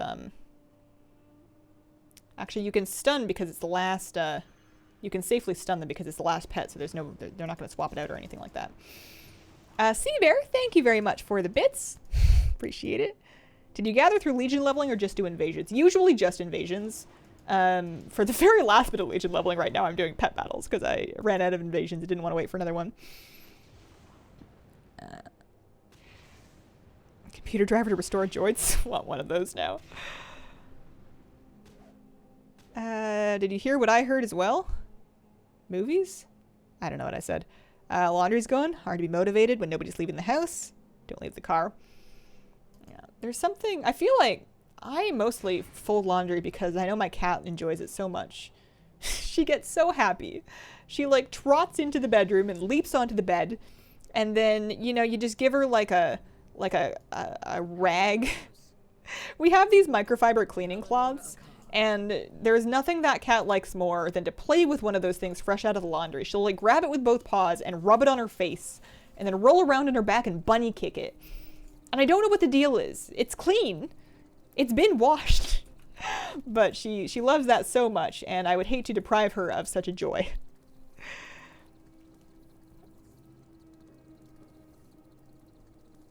If you're trying to get some pets to level 25, does it matter which you use? You just want to use pets that are going to work. As long as the pets that you're using can defeat the battle, then it doesn't really matter. Some people like to optimize how quickly they can win a battle, like in how many turns. I just want something that's going to work every time without worrying about RNG, and that's going to... Usually I like strategies that work without me having to turn count too much. Cat's name? Her name is Kira. And we affectionately will refer to her as Kitty or Cat, though, kind of like a nickname. The sweater is from the Blizzard gear store. It's adorable for the cat. Yeah, I also, I find that I am much more willing to... Not willing to do. I enjoy routine chores such as dishes and laundry and cleaning now, much more with wireless headphones. They make a huge difference because with wireless headphones, I can just, you know, turn on my music and listen to whatever I want and not have to worry about getting my headset like tangled in anything that I'm cleaning. Makes laundry and, you know, cleaning floors and whatever so much more fun. My cat has been enjoying yoga time at home. She thinks that I'm on the ground to play with her. So far, no accidents other than me losing balance once. Demolished my right ankle when I was 18. Oh, thought I was invincible. When it cracks, it really hurts, but tends to stiffen if I don't do it sporadically. Okay. How did you come up with your pet's names? So Joker came with his name. Joker was adopted before I came into the picture. Joker is my stepdog, per se, so to speak.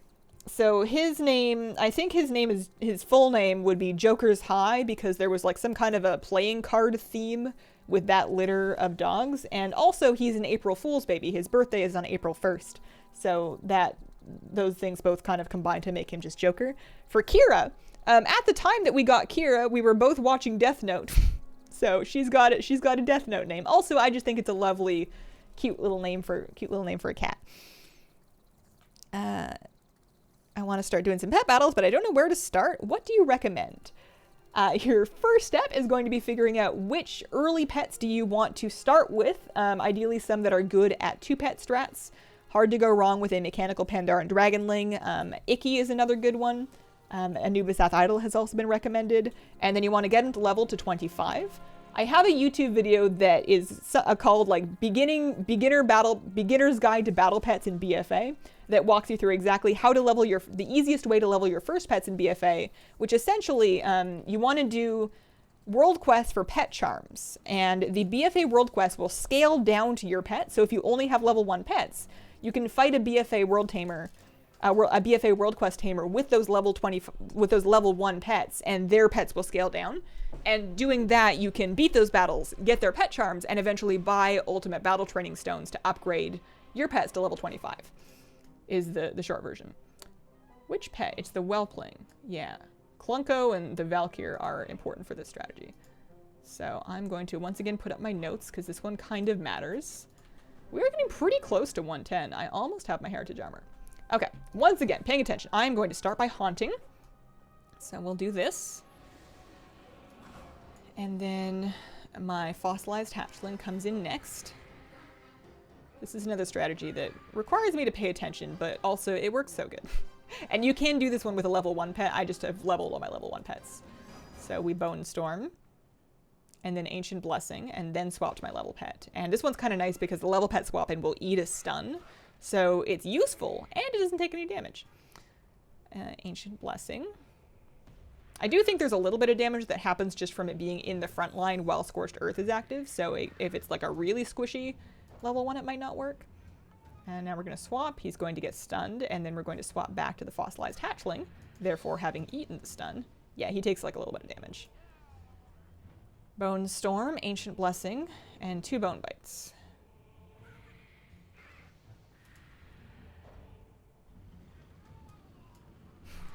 Whenever my Mechagnome wears a hat, her little goggles look so silly.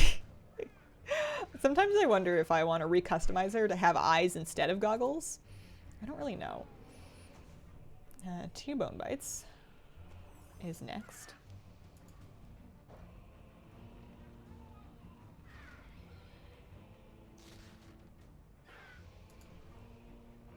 And then we're going to use Ancient Blessing on cooldown, otherwise Bone Bite, and I can probably finish the fight from here. My cat is very sensitive about her underside, will usually get stabby, but has come to terms with the fact that I'm grooming her, helping her remove clumps of winter coat.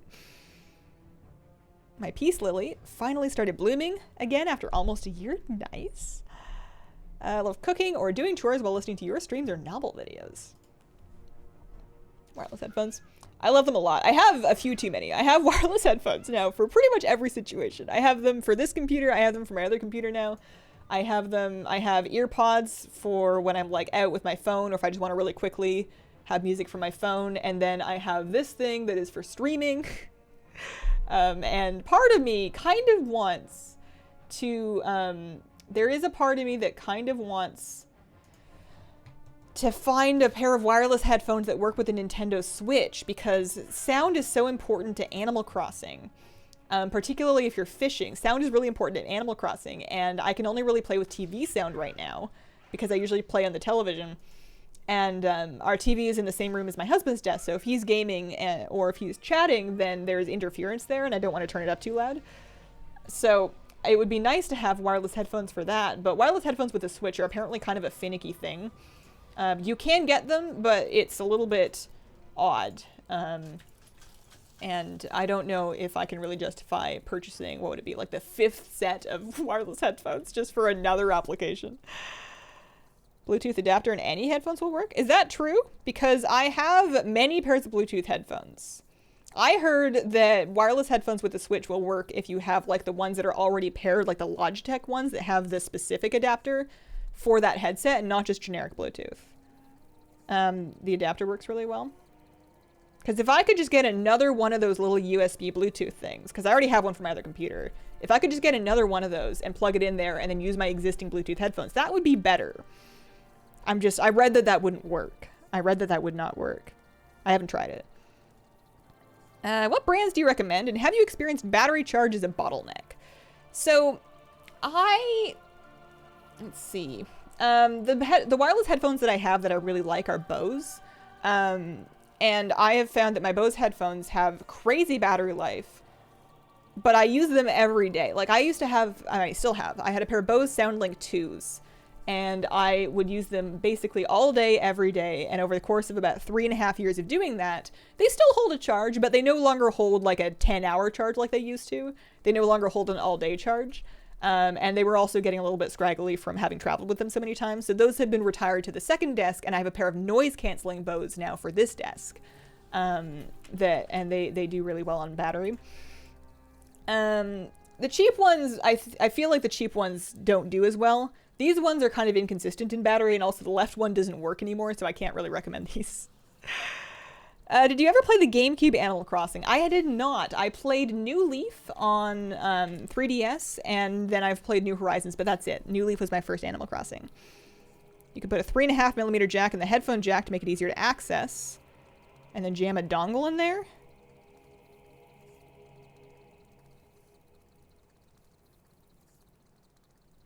Like a 3.5mm to Bluetooth? Does that work?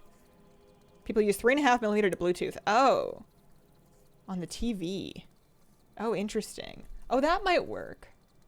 I would need 2 pieces, right? I would need a 3.5mm to Bluetooth and then a separate Bluetooth adapter, but then I could connect them to my extra headphones. Because all I want is to be able to have wireless headphones on the couch while I'm playing Animal Crossing so that I can, like, turn up my fishing sounds and whatever. Eddie, thank you very much for the bits. Even though you are unique, you remind me of a young Kate Blanchett. That's a big compliment that I don't know that I deserve, but thank you very much. Sorry, video about Shadowlands Mount. That moth though, right? It's too good. Okay, so this should be. I am 100% of the way through this level. After this pet battle, I will get my heritage armor, or be able to go. You turn in a quest for it, right? So I'm gonna level. Probably let's do the Eye of Corruption because that's the lowest leveled one. And then I'm gonna grab my notes and turn this on. So we're gonna Metal Fist until Wolfus dies. Emitters that hook into the Switch work with any phones? It's not built into the Switch because the controllers are Bluetooth. Oh, I see. Yeah. It's annoying. I guess I get it. Wireless ones where the jack connects to the docking station, which emits the signal for the headphones, works fine with the Switch too. Okay. Let's see. What are some good mount reps to grind? Been planting alts in different spots, doing dailies, dinging 120, don't know where to put them. I mean, it depends on which ones you're already doing. Oh, I should have build turret. Oh no, hang on. Metal Fist and then build turret, because he's going to dodge. And then we pass. And then I'm going to Metal Fist and build turret again. I feel like I'm not going to get the Metal Fist off. Yeah, no. I wonder if that's going to be a problem. So now we bring in the Zeppelin. Because this strategy requires your Zeppelin to die with the explosion on the last pet. Missile until Fanger dies. I could be a little bit behind. So 2 missiles. And then we're going to decoy.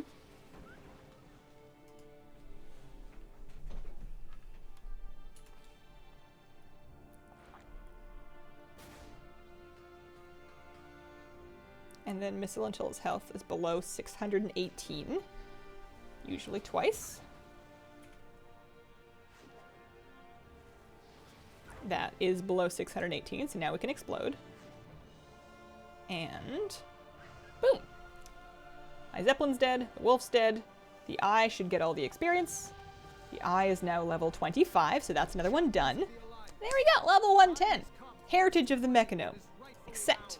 Hour of Reckoning. Sure. I guess I will eventually want to level this to 120.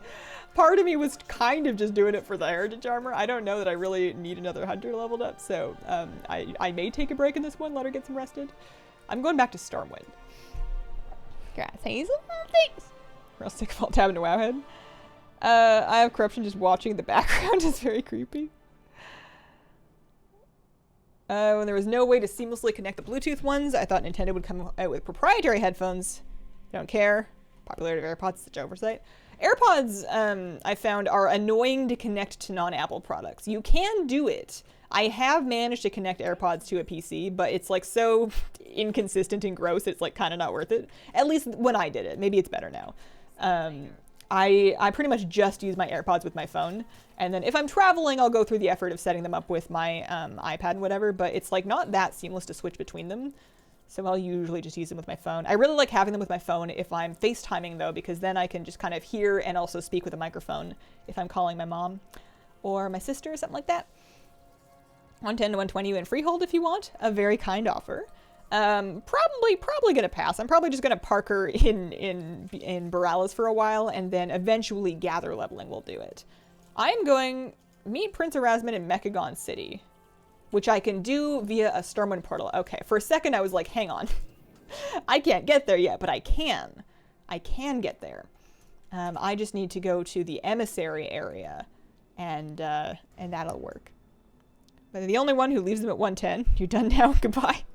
I mean, if you're just leveling it for heritage armor, then no, probably not at all. How are my pets doing? So I now have, uncheck and recheck that to filter out the 25. 5 pets that are not 25. Gloop can probably just use a stone. Same with these two, actually. I'll probably do one more battle on the spray bot and the eel, but then everything will be caught up again. I'm curious, let me see, it's probably not gonna have the new stuff yet, but let me look up Warcraft pets. No, not Warcraft priests. Warcraft pets. Let's see. I'm going to my collection. Let's go ahead and update it. My score used to be 9,536. This won't have the ones that I just leveled because I haven't logged out yet. This thinks I have 1,216 pets. It does think that I am Lightbringer number 7, which is interesting. I feel like, generally speaking, the mega pet collectors, the people that are at the top of these realm leaderboards, have kind of fallen off a little bit. I think some of them have probably quit, and some of them are probably like me and just not completely caught up, because I'm in the top 10 for my server, and I am missing some easy to get pets. I have, like I said, 1216 on here. I would need to get another 11 to get into spot 6. Like your number 1 spot is, you know, pretty far up there. Another like 30 or so pets. It's quite a few. As long as I'm in top 10, I'm fine. I mean, I'm fine regardless, but the names here. Oh, hey, Mari's there. I didn't know your pets were doing so good. The names are quite different than they've been in the past few expansions. I feel like they've just either through coincidence or maybe decisions lost some of the mega pet collectors. Morgans have to get to 110 or 120 for heritage. I would assume 110. That's me when they hit 120. I used to, before 8.3, I would get alts to 120 and then I would just be done. I would not even gear them in the slightest. They would be so squishy. But now that it's like pretty easy to get them at least a little bit of gear, I have been getting them to like 400 or so, just so that when they go to do mount runs and whatnot, they're a little bit better set up for it. Hey, heritage of the Mechagnomes. What? Well, obviously we must go put it on. We simply must. I didn't know that question was going to give me experience. That's kind of nice. We're going to need to be 120. Okay. Core race is 120 for heritage armor. I see. If you still need the love rocket, I don't have the love rocket. I will never have the love rocket. I did not farm the love rocket on the 120s I had last year because I can't even with that grind. I don't want it that bad. I don't want it that bad. It's too rare. I have an inner standard, and it's hard to really pinpoint down exactly how hard something can be for me to still do it. But it's kind of like this ratio of how cool is the thing and how hard is it to get. And if those two things are not in balance, I won't do it. My balance is pretty high. I'll do a lot of stuff for some pretty ugly mounts. I farmed Blackrock Foundry for an Ironhoof Destroyer that I don't want to say it's ugly, but I don't really know when I'm going to ride this thing. It's a gigantic ground mount that doesn't fit through doors. When on earth am I going to use that bad boy? But World Boss mount drops and the Love Rocket, too far, too much. Not happening. Not worth it. I value my sanity. What am I doing? I am transmogging the heritage armor. Of course I am. How come it's so hard? It's the most disgustingly low drop rate they've ever put in the game. I could have character, what was the math? You could have 50 level 120 characters and spend hours every day during Loves in the Air running all 50 characters through it for every single day in a year, and you would still have like 40% odds of not getting them out. It's just not worth it for me.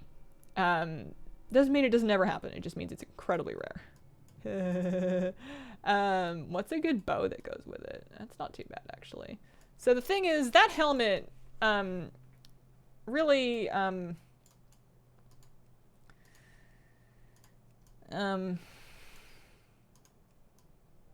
there you go. That helmet, I don't know if that's really my style. I might not use the helmet. You can also kind of mix and match a little bit with the Eternal Traveler stuff. Let's hide the helmet for now. Also, I don't have the gold-plated limbs that kind of go with it, so I have like the rusty stuff coming out. But you know, this is kind of cool. That's kind of neat. Hang on, let's summon Nuts, shall we?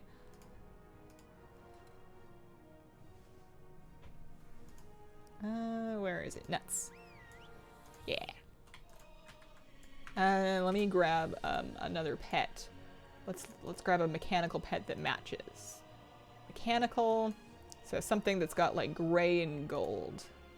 Pet families, all level, all gray and mechanical. I didn't want to put on gray and gold, gray and gold, gray and gold. Ooh, Barnabas or Dibbler. I mean, there's a lot of good options, but there's a lot of really great mechanical pets, actually.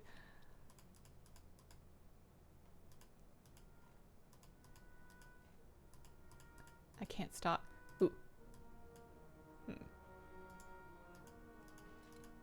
I can't stop looking through them. What if there's a better one? What if there's one that just like super duper matches? I mean, that one matches really well color-wise, but it's too small. You call yourself an Ultra Tonk?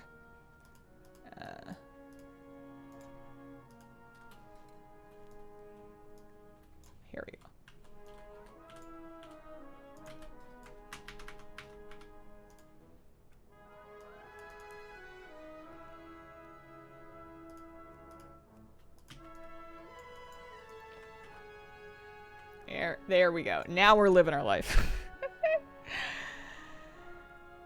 Oh man, I can't believe gnomes only just recently got hunters. When did gnomes get hunters? How do you feel Mechagnome compared to regular gnomes?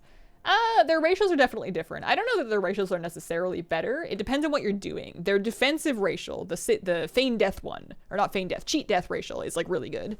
But the other one, this one that spawns the clones, is less useful. They don't really do damage. They're not supposed to. They're just kind of supposed to get you out of a tight spot. Whereas actual gnomes with like the haste and the escape artist are pretty good.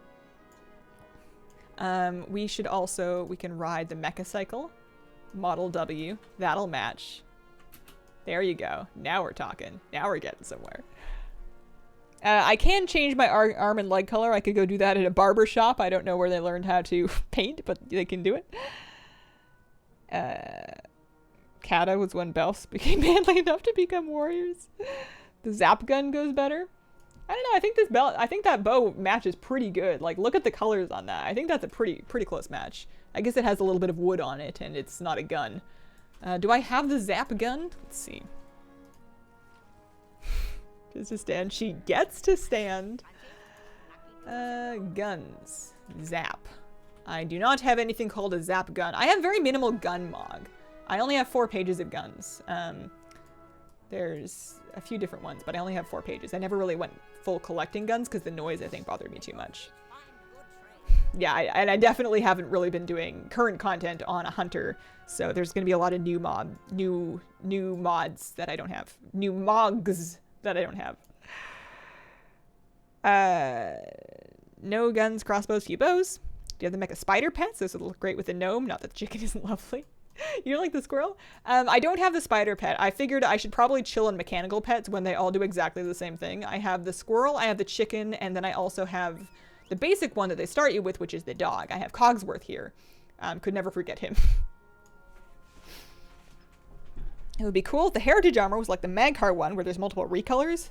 Yeah, I would like a rusty one to match my rusty skin, actually. That's a good point. I feel like my hunter... She lives outside. She's like the Tin Man. Sometimes she needs a little tune-up, but she's just kind of rusty. She doesn't make sense to be all gold and shiny and chrome-plated and whatnot. Let's go toss her out in the beginning. I do sincerely appreciate that they let us skip like the Battle for Lordaeron and all that. Word bias. Where are the retints of the Light Forge set? Give it.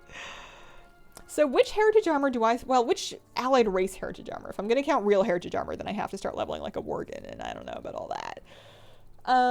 Which allied race heritage armor do I still need? I have Mechagnome, I have Lightforged, I have Void Elf, I have Coltiran.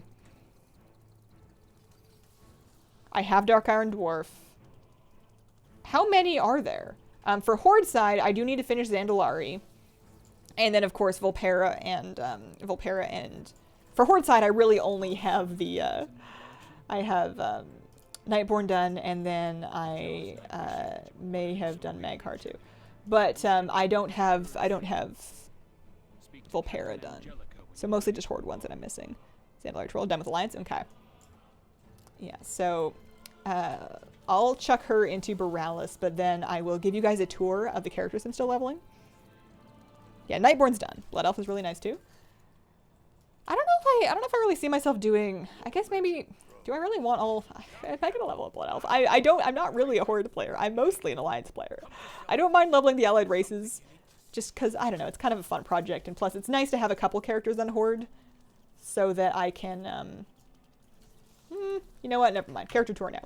Nice to have a couple characters on Horde because there's still Horde objectives that I need to do. There's mounts that I still need. Get all of them. I have, my character list is looking pretty, there you go. Pretty leveled. Not fully leveled, but pretty leveled. So you got, actually, you know what I'm going to do is I'm going to count how many 120s I have. 1, 2, 3, 4, 5, 6, 7, 8, 9, 10, 11, 12, 13, 14. And then on Hyjal, I think it's one more. Yeah, so 15. I have 15 120s. I have a good handful more 110s. This is my Zandalari Druid. She's level 96, so that should be a fairly easy finish. I'll do that at some point. I don't know if I'm ever going to finish her. I just don't want to delete her. And then these are the 2 new Horde allied races that I still need to level. So this is going to be a survival hunter. I like just leveled a hunter, so I don't know that I'm super itching to do that next. But also she's a Volpera, and that's super cute. This character, I figure, is a prop warrior. I don't really know why, but I just kind of like tanking, and I haven't tanked as warrior for a long time, and I haven't leveled as one for even longer. Survival hunter is a ton of fun. I've just always kind of preferred, I've always kind of enjoyed marksman and beast mastery, but the thing is, I used to say that about warlock. I used to say, oh, I just like affliction, I just like destro. I'm just not going to worry about demo. And then I tried demo, and it's my favorite now. It's like the best one, at least as far as fun goes for me anyways. So I should not write survival off without playing it. I don't like the whole concept of it's melee, but only kind of. That weirds me out. I've heard that it's like half melee, and I wish it would just pick, you know? Look at that dang doggo. He's a cute sleepy boy. A Volpera priest? I might have enough priests. I might be good on priests. Oh, let me show you my new inexplicable priest. The one, because, you know, we have gnome priest, right? She's shadow, but she'll spec holy occasionally for dungeons. And then we have void elf priest. That's just because I thought I was going to be a void elf, and then now I'm not, but she just looks so cute. And then this is my other priest. I love the staff with this robe, and then it's so fun to just do low-level dungeons and then just like heal all the people, and then I figure she's gonna have like herbalism and alchemy, and I don't know. I don't really know what I'm doing. I'm just gonna keep doing it as long as it feels right. Plus, I feel like Hazelene is a very cute kind of priest name. It's like very, very, I don't know, reminds me of Tinkly Bells. Best time out in Tauren class is Hunter. Survival with a moose pet because supernatural. What is that dress? Moon Priestess. Let me log in to check the name for you. It's like a Moon Priestess gown of some sort. There's a couple of different colors available of it. I like the blue one.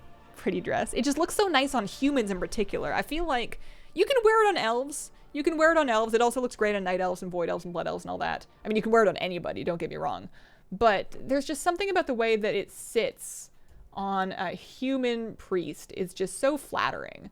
Especially because half the time I am looking at my character from here, right?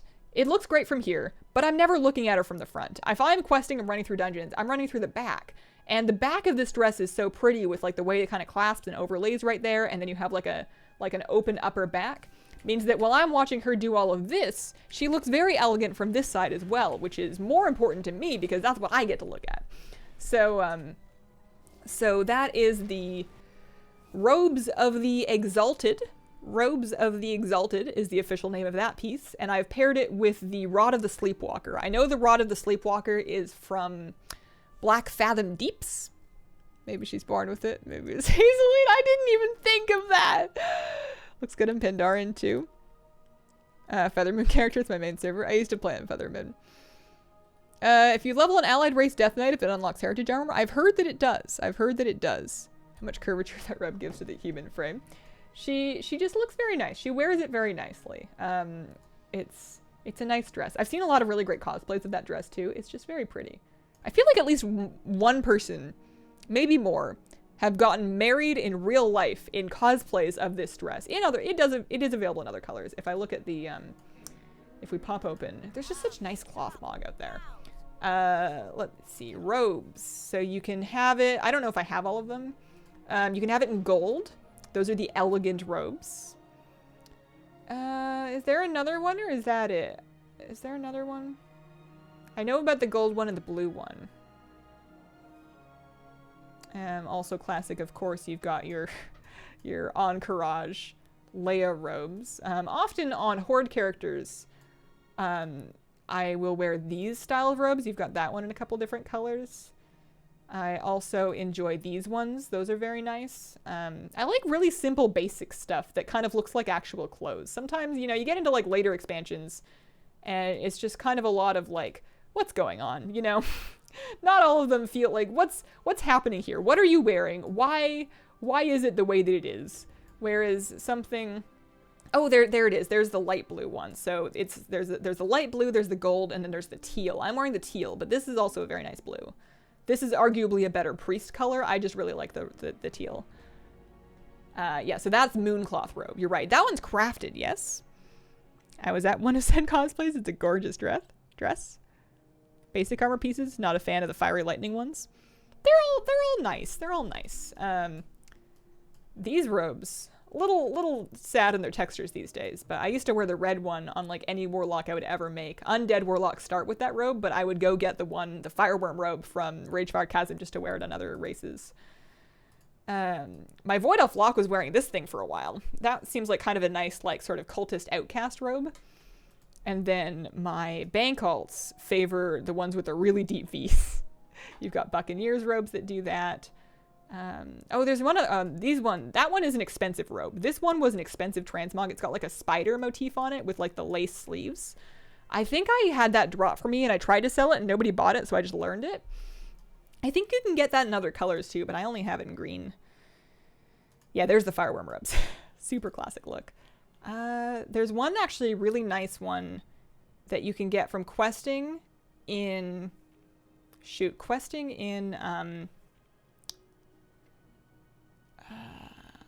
Draenei starting area. The second zone of the Draenei starting area. This one, Robe of the Dragon Slayer. I love this thing. It's got bell sleeves, it's sleeveless, it's got like a crop top skirt combo within one robe. It's got like a really classic design to it. That is from a quest that you do in, what on earth is that island called? You're in the Draenei area. It's Blood Mist Isle. You do the quest like right up around here-ish, and that gives the Dragon Slayer robe. Yeah, it's I use that thing all the time. Anyways, this has been cloth fashion tips with Hazel. Arachnidian robes. The Grain Spider was the hibernal robe for me. There might be another version that's called Arachnidian. Need to finish the zone. It's such a good dress. There's also a shirt only version of it if you want to pair it with a different skirt. I don't remember what the shirt only version is from it, but you can get just the crop top. But I think it just looks so nice paired with the dress. Hello, huge fans at Mr. Entertainment. How are you doing today? I feel a little bad for asking that because I am about to leave. I am done with my stream for today. I will not be back tomorrow because Mondays are my day off, so you can count on me to be wearing no makeup on my couch playing Animal Crossing. Because, you know, that's just what's gonna happen. I might bake bread. I've been meaning to bake bread on a day off for a while, and I might actually do it. So that's my day tomorrow, but I will be back on Tuesday with mount runs. So keep an eye out for that Tuesday morning this time. Mount runs this time, this place. Looking forward to it. Thank you all so much for joining me. Thank you for the bits and the gift subs and the regular subs and chatting and lurking and doing you. I hope you have a wonderful rest of your weekend and a wonderful, wonderful day.